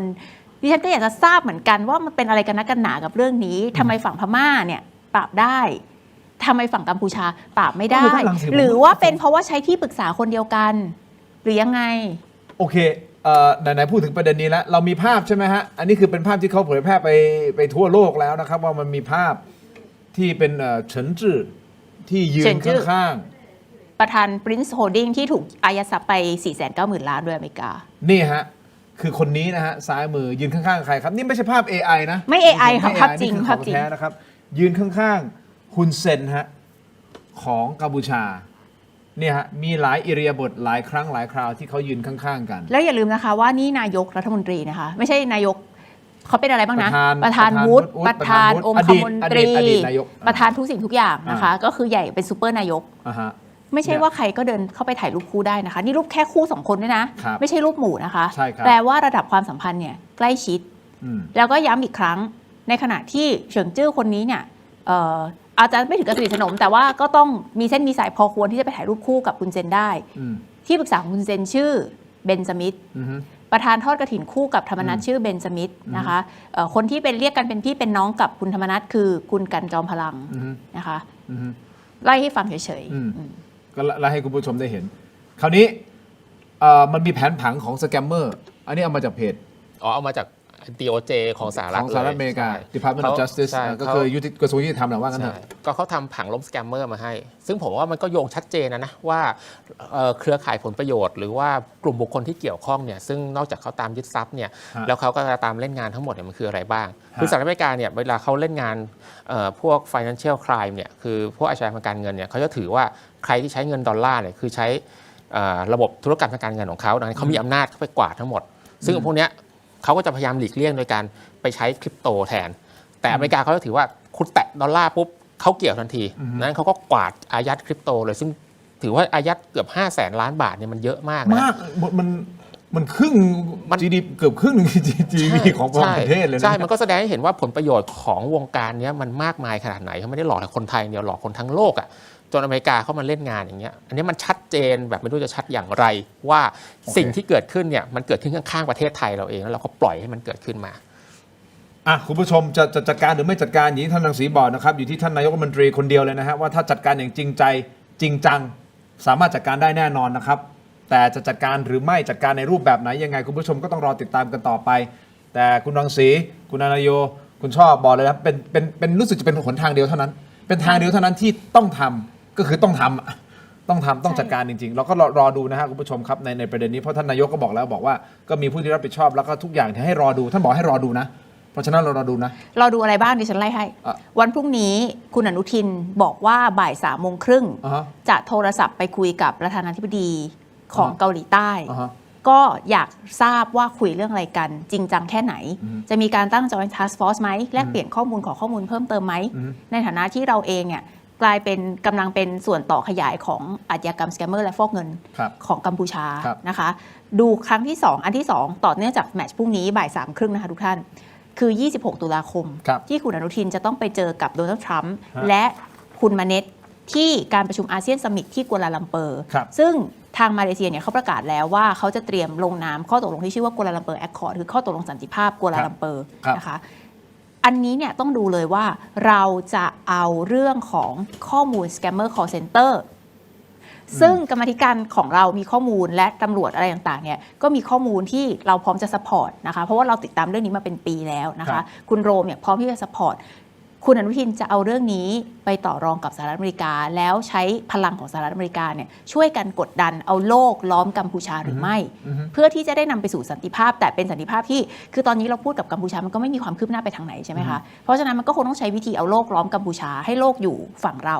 แล้วก็ให้โลกช่วยเราเนี่ยบีบให้กัมพูชาเนี่ยลดละเลิกพฤติกรรมต่างๆที่เกิดขึ้นมานี้สักทีนะคะเราจะได้กลับมาสู่สันติภาพแล้วก็จะได้ทำมาหากินเป็นปกติสุขกันต่อไปแต่ผมเห็นด้วยกับท่านรังสีว่ามันมีพวกไทยเทาอยู่ด้วยไงฮะมันก็ต้องจัดการให้หมดข้อพิ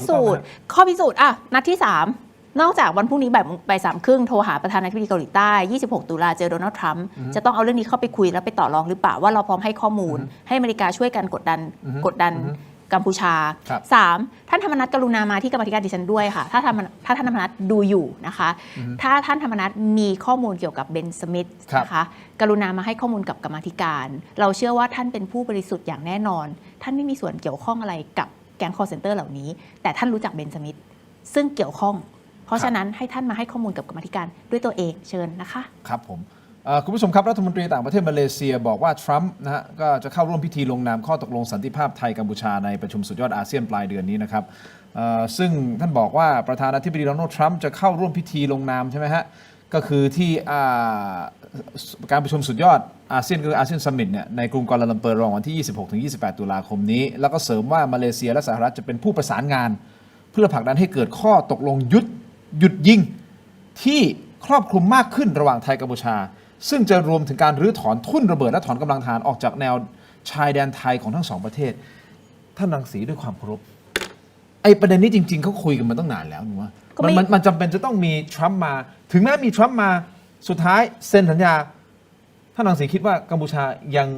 จะละเมิดต่อไปหรือเปล่าครับ คือประเด็นแบบนี้ที่เราปะทะกัมพูชาเนี่ยมันเป็นเรื่องปัญหาชายแดน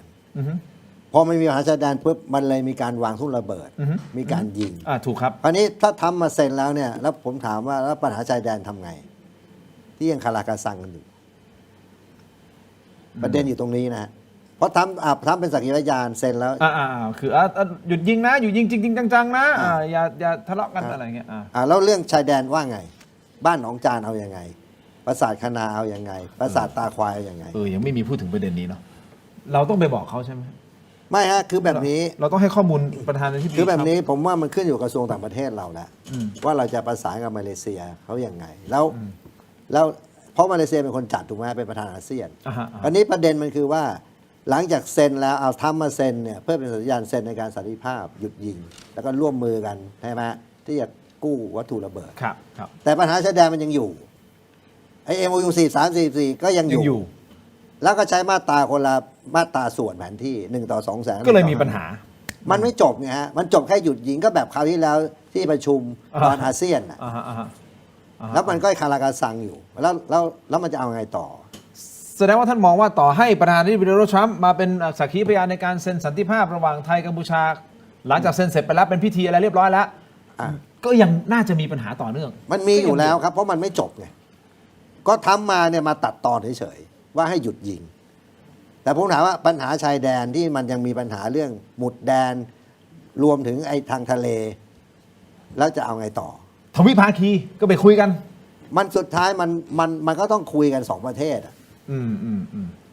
เพราะว่าอันนี้คือแค่หยุดยิงน่าคิดถูกไหมครับน่าคิดแล้วถ้ากัมพูชายังเสริมกำลังมาตลอดว่ะแล้วถ้าสมมติเราเข้าไปผลักดันกัมพูชาออกไปที่บ้านของจานหลวงแก้วแล้วเกิดคุณเซนใช้กำลังกับเราแล้วเซนไปมันก็ต้องละเมิดเหมือนเดิมผมมองว่าปัญหาใหญ่มันยังไม่ได้คุยมันยังไม่ได้จัดการมันควรจะคุยไหมครับไม่ไงมันต้องคุยเพราะประเทศมันติดกันฮะมันไม่คุยทวิภาคีใช่ไหมไม่ใช่คุยบอกทรัมป์บอกให้ทรัมป์คือระหว่างเรากับกัมพูชาแหละเพราะมันเป็นคุณเข้าใจไหมมันได้เสียที่เรากับกัมพูชาทำไม่ได้ไม่เสียอะไรนะทำมีแต่ได้หน้ารอบนี้ถูกไหมฮะแต่ว่าไอ้เรื่องบูรณภาพแห่งดินแดนเนี่ยมันไม่จบไงฮะประเด็นอยู่แค่ตรงนั้นแล้วมั่นใจว่าเซ็นแล้วคุณเซ็นจะไม่มาโจมตีเราอีกจะไม่วางระเบิดเลยมันน่าคิดนะมันแค่หยุดยิงใช่ไหมแค่หยุดยิงเนี่ยตามข่าวไม่ใช่ค่ะอันนี้ไม่ใช่สัญญาหยุดยิงมันมีอย่างอื่นเอาใหม่ค่ะสัญญาหยุดยิงเนี่ยมันเซ็นไปแล้วใช่แต่ว่าเขาบอกมีข้อตกลงหยุดยิงที่ครอบคลุมมากขึ้นมันคือ peace accord มันคือข้อตกลงสันติภาพหยุดยิงเนี่ยมันเป็นสัญญาเฉพาะหน้าที่ทำเสร็จไปแล้วที่กัวลาลัมเปอร์รอบที่แล้วที่คุณภูมิธรรมเป็นคนไปเซ็นแต่เขาคืออย่างนี้คุณทินสิ่งที่ประชาชนไทยทำไมคนจำนวนมากถึงสนับสนุนเรื่องการเปิดคลิปเสียงผีเพราะว่าเรารู้สึกว่ารัฐบาลไม่ทำอะไรเลยแล้วอย่างน้อยประชาชนไทยรู้สึกว่ามันต้องมีการตอบโต้อะไรบางอย่างคือต้องทำอะไรบางอย่างอ่ะมันจะได้เลิกแล้วกันสักทีทำอะไรก็ได้สักอย่างหนึ่งนะคะทีนี้ถ้าพอมีคนทำอะไรสักอย่างที่มันเป็นรูปธรรมอ่ะมันดูเหมือนกับมีอะไรที่ทำแล้วเขารู้สาอะไรขึ้นมาจริงๆเนี่ยก็เลยกลายเป็นว่าตื่นเต้นดีใจกันทั้งประเทศซึ่งดิฉันเข้าใจนะคะแต่คำถามที่เราต้องถามถ้าเราเป็นคนที่รักชาติจริงๆก็คือตกลงวิธีใดกันแน่ที่จะได้ผลและทำให้มันจบได้จริงๆทุกคนต้องการจบเรื่องนี้ถูกไหมคะทีนี้จะจบเรื่องนี้ได้จริงเนี่ยก็คือต้องตกลงกันให้ได้ที่ผ่านมาเนี่ยตกลงกันทีสมัยรัฐบาลคุณแพทองทานคนก็ไม่ไว้ใจรัฐบาลเพราะรู้สึกว่ามีนอกมีในเปลี่ยนรัฐบาลเราก็หวังว่ามันจะดีขึ้นเพราะคุณอนุทินไม่มีแผลเรื่องมีนอกมีในกับกัมพูชาก็ปรากฏเกียร์ว่างต่อมาอีกนะคะเพราะฉะนั้นโอกาสเนี้ยที่จะไปเจอกันที่อาเซียนซัมมิตวันที่26ตุลาคมนี้เนี่ยเป็นโอกาสทองแล้วเหลือเวลา10วันสิ่งที่จะต้องเกิดก็คือ4ข้อที่คุณตั้งไว้คุณต้องลงรายละเอียดว่าคุณจะทำอะไรเมื่อไหร่ภายใต้เงื่อนไขใดนะคะว่าถ้ากัมพูชาต้องการให้เปิดด่านใช่ไหมแปลว่าอะไรแปลว่าเรื่องเปิดด่านเราถือไพ่เหนือกว่าเพราะเป็นสิ่งที่กัมพูชาต้องการเวลาเรามีสิ่งที่เขาต้องการแปลว่าอันนี้เรามีไพ่เหนือเราจะทิ้งไพ่ก็ต่อเมื่อเราพอใจถูกไหมคะเพ ราะฉะนั้นเราก็กำหนดไปสิคะเก็บกู้ทุนระเบิดได้กี่เปอร์เซ็นต์หรือว่าถอนกำลังออกไปกี่จุดอาวุธหนักเนี่ยถอนไปกี่จุดถอนกำลังออกไปเท่าไหร่เก็บกู้ทุนระเบิดได้กี่เปอร์เซ็นต์เราจะเปิดด่านเท่านี้เปอร์เซ็นต์นะอย่าทำทีเดียวถูกไหมคะดูความจริงใจสเต็ปแรกถ้าคุณถอนกำลังออกไปได้เท่านี้คุณเก็บกู้ทุนระเบิดร่วมกับเราได้เท่านี้เอาไปก่อน 5% แล้วต่อมาสเต็ปที่2คุณเก็บกู้ทุนระเบิดต่อได้เท่านี้ปราบปรามสแกมเมอร์ได้เท่านี้ให้ความร่วมมือกับเราให้ข้อมูลกับเราได้เท่านี้เปิดต่ออีกนิดนึงอย่างเงี้ยให้มันเห็นรถแมพที่ชัดเจนว่า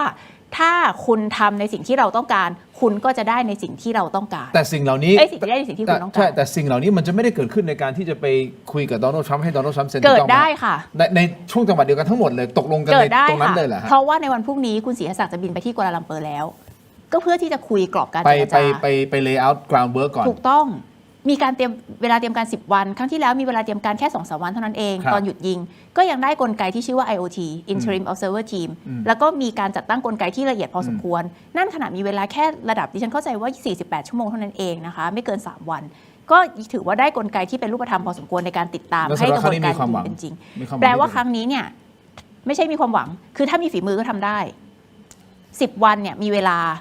แต่ถ้ามีเวลาแล้วไม่มีฝีมือก็ทำไม่ได้แต่ถ้ามีเวลาด้วยมีฝีมือด้วยอันนี้ก็ทำได้คุณอนาโยคิดไงฮะเกี่ยวกับเรื่องของประธานาธิบดีทรัมป์กับการเซ็นสันติภาพคือทรัมป์ก็อยากหาแสงอ่ะใช่เพราะเขาประกาศตัวเป็น peacemaker in chief นะเป็นประธานาธิบดีแห่งสันติภาพนั้นเขาไปเขาพยายามจะเคลมทุกอย่างก็ไปบางประเทศเขายังงงเลยว่าเอาฉันลบกันด้วยกันเหรอทำไมทำต้องมาให้เซ็นเนี่ยแต่ไม่เป็นไรผมรู้สึกว่าถ้าเขาบีบมาอย่างเงี้ยเราอ่ะตอนแรกเราตั้งประเด็น4 ข้อถูกแล้วนะไม่ควรจะยอมง่ายๆเพียงแต่ว่าเราควรจะใช้โอกาสให้เป็นประโยชน์นะฮะคืออย่างที่คุณชอบบอกไปแหละจริงๆแล้วเนี่ยเรื่องที่สำคัญที่สุดก็คือ4 ข้อเนี่ยที่เราตั้งเนี่ยเป็นเงื่อนไขที่กัมพูชาต้องทำแต่ที่ผ่านมายังไม่มีความคืบหน้ามากนักการที่เราไปเจรจาก่อนฮะขอแบบนี้มันต้องเจรจากันก่อนพรุ่งนี้คุณเสียศักดิ์สามารถไปบอกได้ว่า4 ข้อนี้เป็นเงื่อนไขของเรานะคุณไม่ทำเราไม่เซ็นแต่การจะทำเนี่ยมันทำยังไงคุณต้องมี1 2 3 4มีรถแมพที่สำคัญก็คือว่าต้องให้สหรัฐอเมริกาเนี่ยถ้าอยากมาเซ็นจริงเนี่ยคุณต้องช่วยบีบกัมพูชาให้ทำด้วย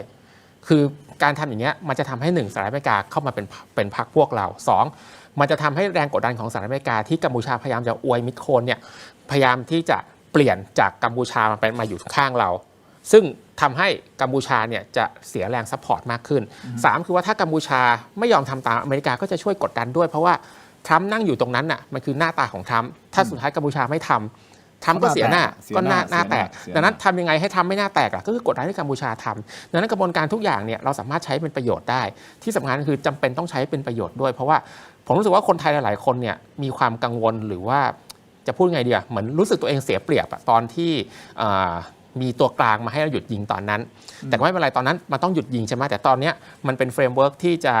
ชัดเจนขึ้นแล้วก็ในระยะยาวมากขึ้นถ้าคุณอนุทินแล้วก็ท่านรัฐมนตรีเสียศักดิ์เนี่ยพยายามจะทำให้ประเทศไทยไม่เสียประโยชน์ก็คือว่าต้องทำให้ประเทศไทยเนี่ยทำให้คนไทยเนี่ยรู้สึกได้ว่าที่เราไปเซ็นเนี่ยไม่ใช่เรายอมนะไม่ใช่เราเลิกแล้วนะไม่เอาบ้านหนองจานไม่เอาบ้านหนองยาแก้วคืนไม่ใช่ต้องยอมคืนปราสาทตาควายไม่ต้องยอมสละปราสาท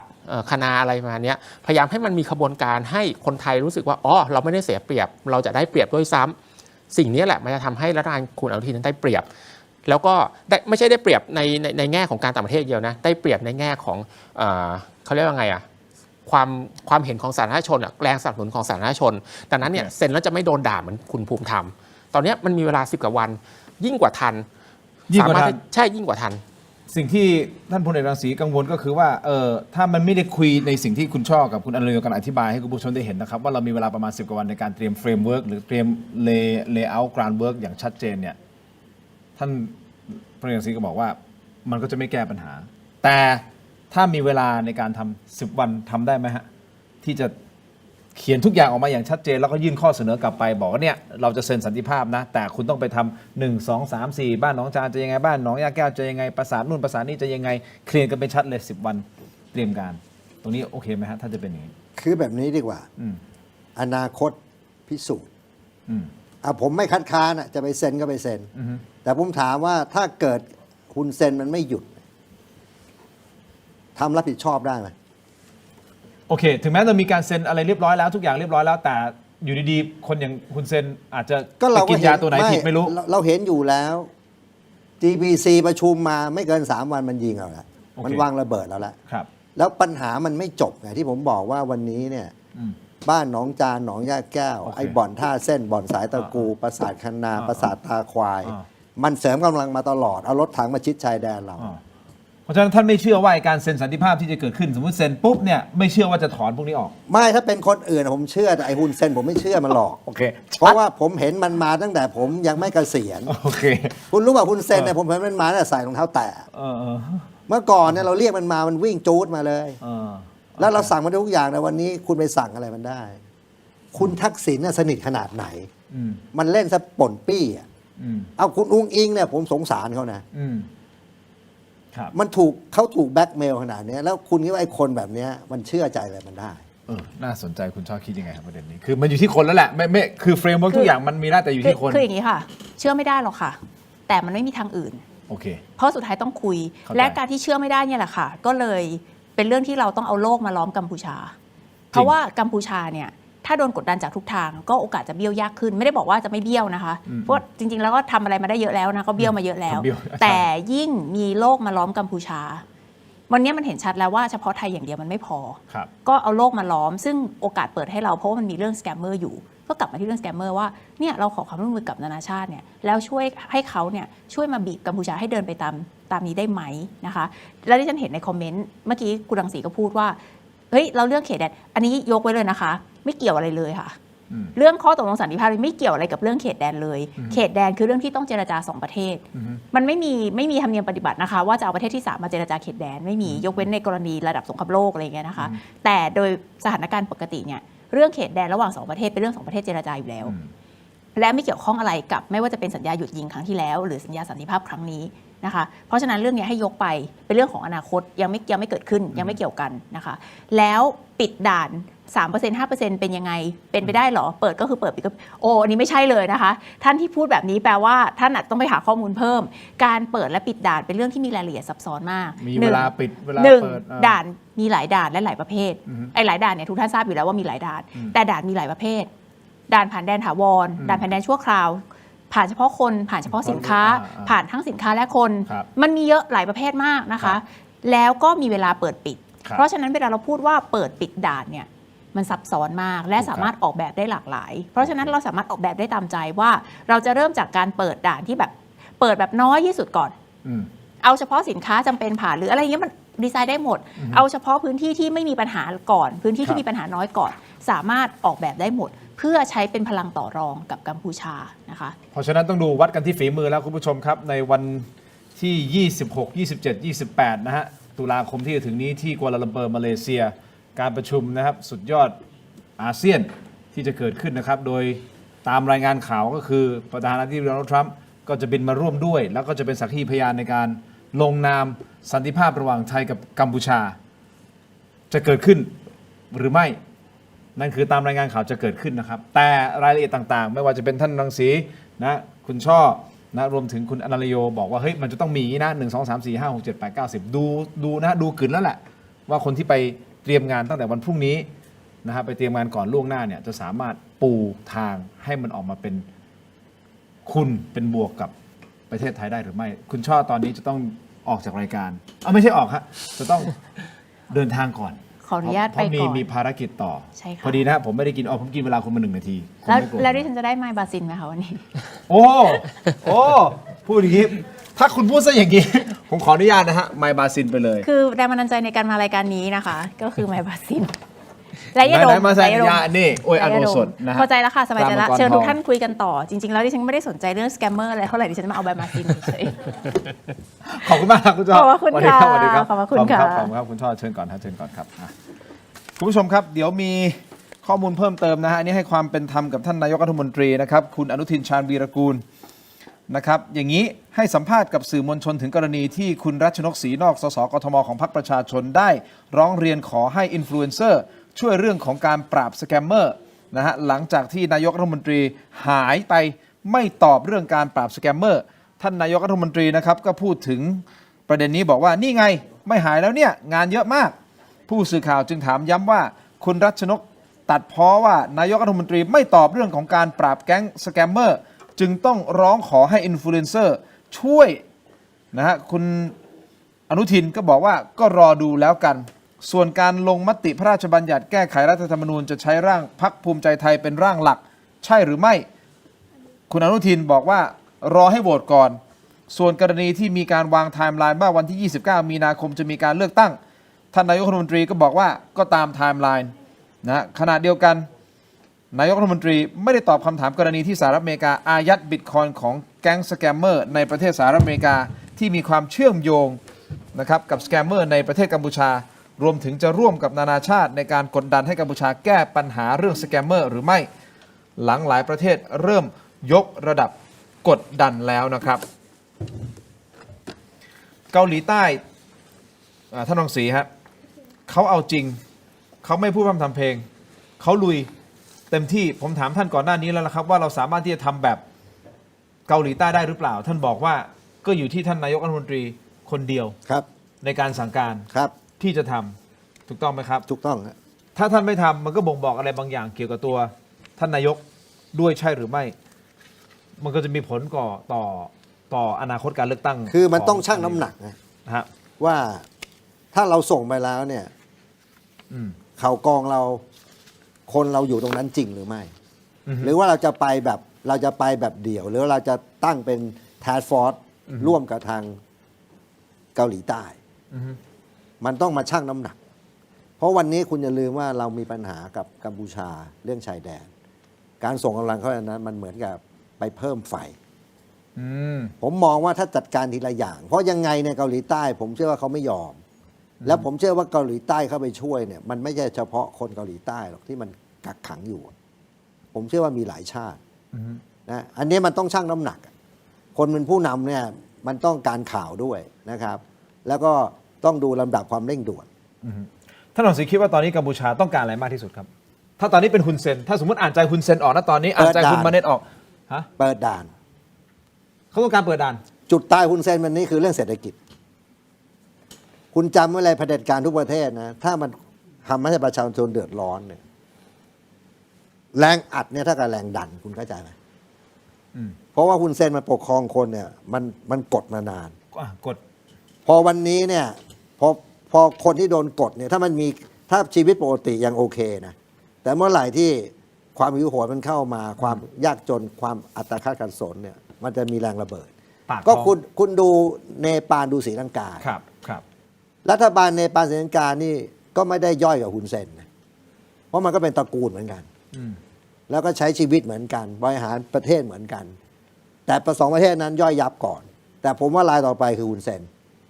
เพราะนั้นฮุนเซนมันต้องการเปิดด่านตอนนี้เพราะมันเริ่มรู้ฤทธิ์แล้วว่าการที่มันอหังการกับเราแล้วเมื่อก่อนเนี่ยคุณเห็นไหมช่วงเ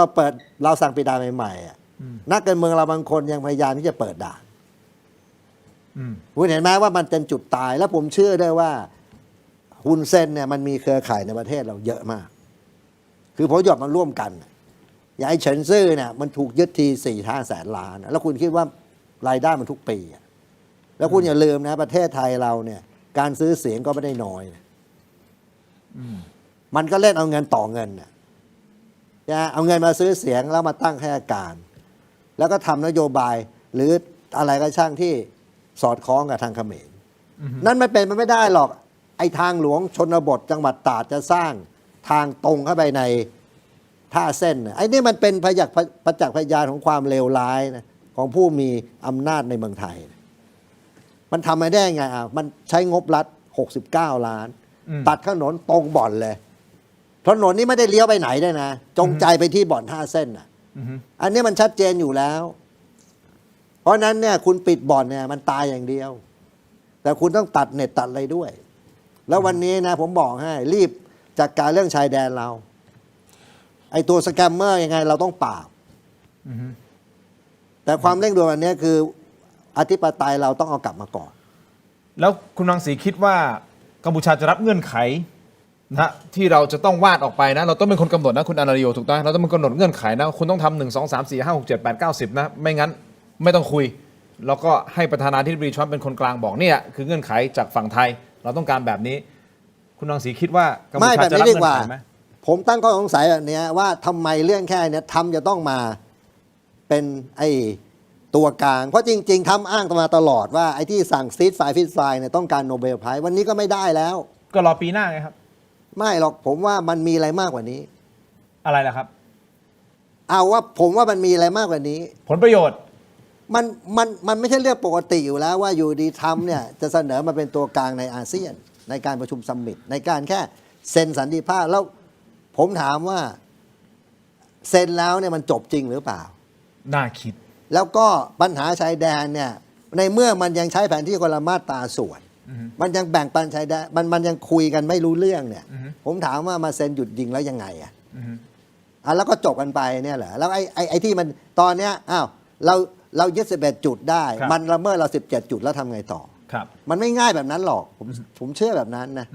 เพราะเรากับมันเนี่ยมันมีเรื่องกันมานานแล้ว ครับ นะครับ แล้วผมเชื่อว่าผลประโยชน์มันมหาศาลเพราะอะไรคุณต้องเข้าใจนะไอ้บอลเนี่ยรายได้ปีเป็นแสนล้านแล้วมีทุกปีนะ เงินมันเยอะมาก แล้วคุณคิดดูว่าถ้าเกิดคนพวกนี้มันเอาเงินมาซื้อเสียงทุกครั้งที่เลือกตั้งคุณเสร็จอย่างเดียว คือวันนี้เราคนไทยต้องมาตั้งหลักกันใหม่แล้วว่ามันเกิดอะไรขึ้นนะไอ้คุณเซนมันถึงอาหารกาเราแบบนี้ ไอ้ก๊กอานไอ้ลียงพัฒที่มันมีเงินในประเทศเนี้ยเยอะแยะทำไมเราไม่อายัดมันอ่ะต้องอายัดเงินมันเครือข่ายคุณเซนทั้งหมดเนี่ยคือวันนี้คุณจะแลกหมัดกับมันหรือคุณจะยอมให้ประเทศย่อยยับแบบนี้ไปเรื่อยๆผมถามแค่นี้ผมถามคนไทยทั้งประเทศ เป็นคำถามที่คุณผู้ชมตอบได้นะฮะลองคิดดูว่าคิดเห็นยังไงประเด็นนี้นะครับ เพราะนั้นเลือกตั้งครั้งหน้าสำคัญสุดผมบอกให้ กำหนดทิศทางประเทศ ไอ้นายกคนที่33เนี่ยจะชี้เป็นชี้ตายประเทศนี้ เพราะว่าตอนนี้มันหนักมากทั้งวิกฤตเศรษฐกิจและวิกฤตความมั่นคง ถูกครับ นะครับผมฝากไว้แค่นี้ คุณอนุคิดเห็นยังไงครับ ในประเด็นของคุณเซนว่าเขาจะทำตามไหมต่อให้เราวาดเฟรมเวิร์กออกมาสวยงามเซ็นสันติภาพไปแล้วเขาจะทำตามไหม คือเขาคงไม่ได้อยากทำตามหรอกแล้วผมคิดว่าการที่เราเซต4 ข้อไปเนี่ยถ้าเขาทำตามเนี่ยมันก็เกิดผลเสียต่อเขานะ แต่เขาแลกกับการเปิดด่านเพราะว่าหรือโอเคในมุมของคุณอนุคิดว่าเขาต้องการอะไรมากที่สุดคุณท่านรังสีบอกว่าต้องการเปิดด่านเห็นตรงไหม ถ้าเปิดด่านก็เป็นผมเชื่อว่าเป็นสิ่งที่สำคัญที่คุณเซนต้องการเพราะไม่งั้นเนี่ยเขาไปไหนเนี่ยเขาจะไม่ท่องแต่เรื่องเปิดด่านหรอกเห็นไหมแม้แต่กรณีคลิปเสียงทั้ง17 นาทีคุยแต่เรื่องเปิดด่านอย่างเดียวเลยเพราะฉะนั้นผมรู้สึกว่าการเปิดด่านปิดด่านเนี่ยมันเป็นสิ่งที่สำคัญที่คุณเซนรบกวนจิตใจคุณเซนมากซึ่งผมรู้สึกว่าการเปิดด่านปิดด่านเนี่ยมันมีผลกระทบต่อแน่นอนแหละไอ้พวกผลประโยชน์ที่มันจะไหลเข้าสู่ตระกูลทุนแล้วก็ความมั่นคงของเขาในมุมหนึ่งก็คือว่าเพิ่มผลประโยชน์เหล่านั้นเนี่ยมันก็ถูกยักย้ายถ่ายเทมาทำ BHQ จ่ายเงินเดือนทำนู่นนี่นั่นแล้วก็ทำให้ตระกูลเขามั่งคั่งต่อไปแล้วก็เสริมอำนาจทางเศรษฐกิจแล้วก็ทางการเมืองแต่ในทางกลับกันเนี่ยใน4 ข้อเนี่ยมันก็มีหลายข้อซึ่งถ้าผมเป็นฮุนเซนผมอาจจะเสียเขาเรียกว่าไงเสียอำนาจทางการเมืองนะเช่นข้อ4เนี่ยคือการบริหารจัดการประชาชนในแนวชายแดนคือพูดง่ายๆคือเอาคนจากบ้านหนองจานหนองย่าแก้วแล้วก็คนที่ลุกล้ำกลับไปคือฮุนเซนแพ้มาแล้วคือลบแพ้ทหารตายเยอะทหารถูกจับมันแพ้มีแต่สตอรี่คำว่าแพ้ถ้ามีการต้องอพยพประชาชนลงไปอีกมันก็ยิ่งแพ้ซ้ำๆมันเป็นภาพที่ฮุนเซนรู้สึกว่าถ้าทำแล้วเนี่ยผมเชื่อว่ามันมีผลเสียต่อตัวเขามากแน่ดังนั้นเนี่ยเบสตั้งต้นไว้เชื่อว่าฮุนเซนจะไม่ทำแต่ในทางกลับกันก็ไม่ใช่หมายความว่าเราจะต้องปล่อยฮุนเซนไปเฉยๆโอกาสนี้เป็นโอกาสที่สำคัญนะทรัมป์อยากได้โนเบลทรัมป์อยากทำนู่นทำนี่อยากจะชูภาพของความเป็นประธานาธิบดีเพื่อสันติภาพเพราะแต่ก่อนหรือภาพประธานขึ้นมาทีไรก็ต้องทำสงครามทุกทีเขาพยายามจะเปลี่ยนภาพนี้แล้วทำให้รู้สึกว่ามันเป็นการก็เป็นอาเจนดาของเขาแต่เราใช้โอกาสนี้เป็นประโยชน์ได้ในฐานะที่ถ้าเขาบีบมาเราบีบกลับแล้วเราสามารถที่จะตั้งเงื่อนไขแบบนี้เขาได้แล้วสุดท้ายเนี่ยผมยืนยันคำเดิมว่าทำยังไงก็ได้ให้ทรัมป์เป็นหนึ่งในกลไกในการกดดันฮุนเซนเพราะฮุนเซนพยายามที่จะเลียทรัมป์นะพูดตรงๆพยายามที่จะเสนอความเป็นประธานาธิบดีแห่งสันติภาพหยุดยิงเขาพยายามทรัมป์เป็นพวกแต่นั้นเราต้องพยายามแย่งทรัมป์กลับมาแย่งอเมริกากลับมาเพื่อไอโซเลตกัมพูชาที่สำคัญที่สุดก็คือว่าถ้าทรัมป์เสียหน้าทรัมป์เป็นคนที่เสียหน้าไม่ได้เขาเป็นคนนักเลงทำยังไงก็ได้ทำเสียหน้าโดยการที่คุณเซนไม่ทำตามสิทำจะเชื่อคุณเซนได้เลยนะขึ้นภาษีใหม่ 39% ก็ได้ความบาทนู่นนี่นั่นคุณทำได้หมดเลยจนมุมไปเลยใช่แล้วยิ่งทำอย่างนั้นเรายิ่งได้ประโยชน์อ นนี้เป็นสิ่งที่ต้องโชว์กึ่นนะในการที่พูดเจรจาของเราเนี่ยต้องจัดการทรัมป์ให้ได้ดีลกับทรัมป์ให้ได้แล้วทำยังไงก็ได้ให้ทรัมป์เห็นว่าการอยู่กับไทยการที่ทรัมป์ตกลงที่จะว่าทำตาม4ข้อที่ไทยเราจะเสนอทำแล้วเป็นประโยชน์ต่อตัวทรัมป์เองด้วยและเป็นประโยชน์ต่ออ agenda ของทรัมป์และเป็นประโยชน์ต่ออเมริกาเพราะเขาต้องมองประโยชน์ของเขาเป็นอันดับหนึ่งอยู่แล้วแต่ประโยชน์ที่เขาได้เนี่ยเราได้ประโยชน์ด้วยโลกได้ประโยชน์ด้วยเพราะข้อ3เป็นการปราบสแกมเมอร์อันนี้แหละเป็นฝีมือที่เราต้องแสดงและจำเป็นอย่างยิ่งที่เราต้องเจรจาให้ได้ผลดีเพราะไม่อย่างนั้นเนี่ยถ้าเจรจาแล้วไม่ได้ผลหรือว่าเจรจาไปแล้วเซ็นไปอย่างนั้นแล้วปัญหามันยังคาราคาซังอยู่สุดท้ายล่ะรัฐบาลไทยนี่แหละจะต้องมารับผิดชอบคำถามของประชาชนที่ถามว่าอ้าวคุณเซ็นแล้วเสียเปรียบอีกแล้วเหรอเพราะคุณเซ็นหยุดยิงก็เสียเปรียบคุณเซ็นตอนนี้ก็เสียเปรียบยิ่งเซ็นยิ่งเสียเปรียบเนี่ยแหละมันจะสุดท้ายมันจะแบ็คไฟร์กลับไปที่รัฐบาลครับผมเพิ่มเติมอย่างนะ เชิญครับ ถ้าการเซ็นสันติภาพกับทำที่ทำมาเป็นสักขีพยานแล้วตามด้วยการเปิดด่านใครรับผิดชอบ เกิดมีเงื่อนไขเอาวันไหนเซ็นกันเรียบร้อยแล้วนั้นก็เปิดด่านปกติใครรับผิดชอบผมกลัวมันจะจบลูกนี้ผมบอกให้หมายถึงว่าอาจจะมีเงื่อนไขจากฝั่งกัมพูชากลับมาโอเคเราหยุดเราทำเนี่ยแต่ว่าคุณต้องเปิดด่านนะอย่างนี้เป็นต้นก็ไหนเซ็นแล้วก็จบแล้วไงอันนี้น่ากังวลเนี่ยแหละเป็นสิ่งที่ผู้เจรจาของไทยต้องนอกจากต้องโชว์กึ่นนะเสร็จแล้วต้องมาชี้แจงกับประชาชนให้ไทยคนไทยชัดเจนว่าสิ่งที่เราเซ็นไปนะไม่ได้เสียเปรียบนะก่อนที่จะเซ็นนะไม่ใช่เซ็นแล้วค่อยมาชี้แจงนะก่อนที่จะเซ็นนี่เรื่องสำคัญโอ้ท่านรังสียกประเด็นนี้ขึ้นมานี่มันน่าสนใจมากเลยนะครับคุณผู้ชมเพราะฉะนั้นสุดท้ายก็คงต้องดูนะฮะว่าคณะทีมเจรจานะที่เซตเงื่อนไขที่จะเป็นประโยชน์ของประเทศชาตินะครับทำเพื่อประเทศชาติจริงๆทำเพื่อประโยชน์ของประเทศชาติจริงๆเนี่ยอยู่ที่ทีมนี้แล้วครับในการเซตทุกอย่างเป็นไปตามที่เราต้องการเพื่อให้เราได้ประโยชน์สูงสุดนะครับอันนี้นี่คือสำคัญมากอันนี้คือโชว์กึ่นแล้วนะครับอย่าให้ผลประโยชน์เป็นพันธนาการในการที่จะทำเพื่อประเทศชาติตรงนี้ผมว่าสำคัญอย่างยิ่งนะครับถ้ามันมีผลประโยชน์ค้ำคออยู่แล้วก็เป็นโซ่ตวนล่ามข้อเท้าอยู่ไม่ให้เราไปสุดแบบนี้ครับทั้งหมดเนี่ยอนาคตจะบอกทั้งหมดครับนะครับได้ครับรอดูต่อไปท่านรังสีครับขออนุญาตนะครับขออนุญาตนะครับคุณผู้ชมครับเราพูดคุยกันมานานนะครับเพราะฉะนั้นวันนี้อยากจะขอแนะนำผลิตภัณฑ์นี่แหละฮะอันนี้ดีเลยนะครับนี่ฮะขอบคุณผลิตภัณฑ์เม็ดอมซิงค์พลัสผลิตภัณฑ์ไมบาซินจากเกรเตอร์ฟาร์มานะครับมี3สูตรที่มีคุณประโยชน์จากวิตามินหลากหลายชนิดนะครับเม็ดอมซิงค์พลัสวิตามินและโคคิวแทนกลิ่นองุ่นมะนาวเม็ดอมซิงค์พลัสลูทีนและบิวเบอรี่กลิ่นแบล็คเคอร์เรนต์เม็ดอมซิงค์พลัสเบต้ากลูแคนกลิ่นสตรอเบอรี่นะครับซิงค์มีส่วนช่วยในการทำหน้าที่ของระบบภูมิคุ้มกันและกระบวนการต่อต้านอนุมูลอิสระถ้าเจ็บคอไอหรืออยากเสริมภูมิคุ้มกันนะครับเลือกไมบาซินจากเกรเตอร์ฟาร์มาหาซื้อได้ที่ร้านสะดวกซื้อซุปเปอร์มาร์เก็ตและร้านขายยาทั่วประเทศนะครับไมบาซินจากเกรเตอร์ฟาร์มาก้าวสู่60 ปีอย่างมั่นคงและยั่งยืนนะครับขอบคุณมากๆเลยนะครับไมบาซินนะฮะ60 ปีแล้วนะครับต่อกันด้วยยาดมสมุนไพรครับนี่ครับท่านรังสีครับขออนุญาตนะครับท่านอนันต์ครับขอบคุณครับอันนี้ถูกใจมาก ยาดมสมุนไพรตามมังกรทองสูตรดอกไม้หอมนะครับได้รับรางวัล Premium Herbal Products นะผลิตภัณฑ์สมุนไพรคุณภาพปี 2568 จากกรมการแพทย์แผนไทยและการแพทย์ทางเลือกนะครับบรรเทาการวิงเวียนศีรษะหอมเย็นชื่นใจจากอ้วยอันโอสถนะฮะของดีจากอ้วยอันโอสถขอบคุณมากๆเลยนะครับต่อกันด้วยเครื่องใช้ไฟฟ้าขนาดเล็กนะฮะที่ตอบโจทย์ทุกการใช้งานนะครับนั่นก็คือ Seagull Electric นะครับสร้างสรรค์เมนูได้อย่างเชฟมืออาชีพเหมาะอัดแรงดันไฟฟ้านะครับแบบตั้งโปรแกรมได้6ลิตรนะฮะระบบดิจิทัลอัจฉริยะควบคุมอุณหภูมิและเวลาได้อย่างแม่นยำนะครับทำให้เรายกระดับมื้ออาหารธรรมดาเนี่ยให้เป็นมื้อพิเศษจริงๆเลยนะครับ Seagull Electric นะฮะขอบคุณมากๆเลยนะครับนี่ของดีฮะเครื่องใช้ไฟฟ้าขนาดเล็กนะครับต่อกันที่กรดไหลย้อนฮะถ้าท่านมีกรดไหลย้อนต้องวันเกิดเลยนะครับยาบรรเทาอาการแสบร้อนกลางอกครับอาหารไม่ย่อยเนื่องจากกรดไหลย้อนต้องวันเกิดจริงๆฮะมีไหมฮะกรดไหลย้อนมีจัดไปเลยฮะวันเกิดครับยาบรรเทาอาการแสบร้อนกลางอกอาหารไม่ย่อยนะครับขอบคุณมากๆเลยนะครับจากนะวันเกิดไปต่อกันที่ Compact Brake ครับก้าวล้ำไปอีกขั้นนะกับนวัตกรรมความปลอดภัยล่าสุดครับ Compact Primo Gen 2 สูตรผ้าเบรกเกรดพรีเมียมครับมาพร้อมกับเทคโนโลยีใหม่ฮะ Zero Water Absorption Technology นะครับที่เพียบพร้อมด้วยมาตรฐานความปลอดภัยระดับโลกพร้อมแล้วที่จะทำให้ทุกเส้นทางของคุณอยู่ในคอนโทรลของคุณนะครับจัดจำหน่ายแล้ววันนี้ที่ร้านอะไหล่ชั้นนำทั่วประเทศนะครับและ Compact Premium Service Center Compact Primo Gen 2 All in Control ขอบคุณมากๆนะครับ ต่อด้วยนวัตกรรมใหม่เช่นเดียวกันนะฮะอันนี้ฮะพบกับ Brain Tech Tri Screen นะครับจอเสริมสุดล้ำที่สามารถทำงานพร้อมกันได้ถึง4หน้าจอในเวลาเดียวกันด้วยความคมชัดระดับ Full HD และการเชื่อมต่อที่ง่ายสุดๆเลยนะครับเพียงเสียบสาย USB-C ก็พร้อมใช้งานแล้วนะครับน้ำหนักเบาพกพาสะดวกครับกดเข้าไปที่หน้า Facebook Tero Digital ใน Facebook นะฮะอย่าพลาดตอนสั่งซื้อใส่โค้ด Let's Play AI Let's Play AI นะครับนี่เป็นโค้ดที่ท่านจะได้รับ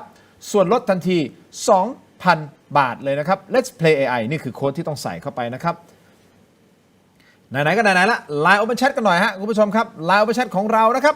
บ้านถกไม่เถียงแฟนดอมครับเป็นพื้นที่เล็กๆแต่อบอุ่นสำหรับแฟนๆรายการที่อยากจะพูดคุยแลกเปลี่ยนสนุกไปกับคอนเทนต์แบบ Exclusive ก่อนใครนะครับสามารถสแกน QR Code หน้าจอตรงนี้เลยนะฮะมาร่วมกันเป็นครอบครัวเดียวกันในแฟนดอมของเรานะครับบ้านถกไม่เถียงแฟนดอมนะครับและปิดท้ายสุดนะฮะไปที่ Shopee ตอนนี้ครับอยากให้ท่านพิมพ์คำว่า CHOL แล้วก็ครีมทามือชนครีมทามือฮะอันนี้ฮะครีมทามือจากชนอโรมาทีนะครับนี่เป็นครีมทามือสูตรน้ำมันหอมระเหยแท้ในนี้นะครับไม่ใช่น้ำหอมไม่มีน้ำหอมนะฮะมือพังซ่อมได้ครับซ่อมแซมฟื้นฟูตรงนี้ได้เลยนะฮะสารสกัดดอกพิโอนี่นะฮะรวมถึงไฮย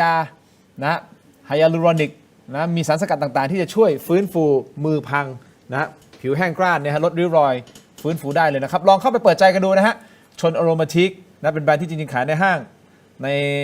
ศูนย์การค้านะครับไม่ว่าจะเป็นไอคอนสยามเซ็นทรัลเวิลด์เอ็มโคเทียนะครับแต่วันนี้ผมขายในออนไลน์แล้วอยากให้ทุกท่านลองเปิดใจดูนะครับเข้าไปดูใน Shopee พิมพ์คำว่า CHOL เนี่ย CHOL และครีมทามือครับไปเจอแล้วลองดูนะครับมีโปรโมชั่นมีโค้ดต่างๆที่สามารถที่จะกดเข้าไปได้นะครับขอบคุณมากๆเลยนะครับเอาละมาดูโหวตกันหน่อยนะฮะเราถามว่าแบบสำรวจของเราถามว่าอะไรฮะแป๊บนึงคุณคิดว่ารัฐบาลของคุณอนุทินชาญวีรกูลจริงใจในการแก้ไขปัญหา call center เพียงใดจริงใจมากที่สุดอยู่ที่ 6% จริงใจปานกลางอยู่ที่ 17% จริงใจน้อยอยู่ที่ 29% ไม่จริงใจเลยอยู่ที่ 48% อุ้ยฮันน่ะ ก็อันนี้เป็นโจทย์ของคุณอนุทินแหละต้องแสดงความจริงใจ ถูกครับรอดูกันต่อไปนะครับขอบคุณทุกท่านสำหรับการติดตามครับท่านรังสีครับ สวัสดีครับสวัสดีครับ ขอบคุณคุณอรโยนะครับ สวัสดีครับสวัสดีครับ นี่คือรายการถกไม่เถียงครับลาคุณผู้ชมไปก่อนครับสวัสดีครับ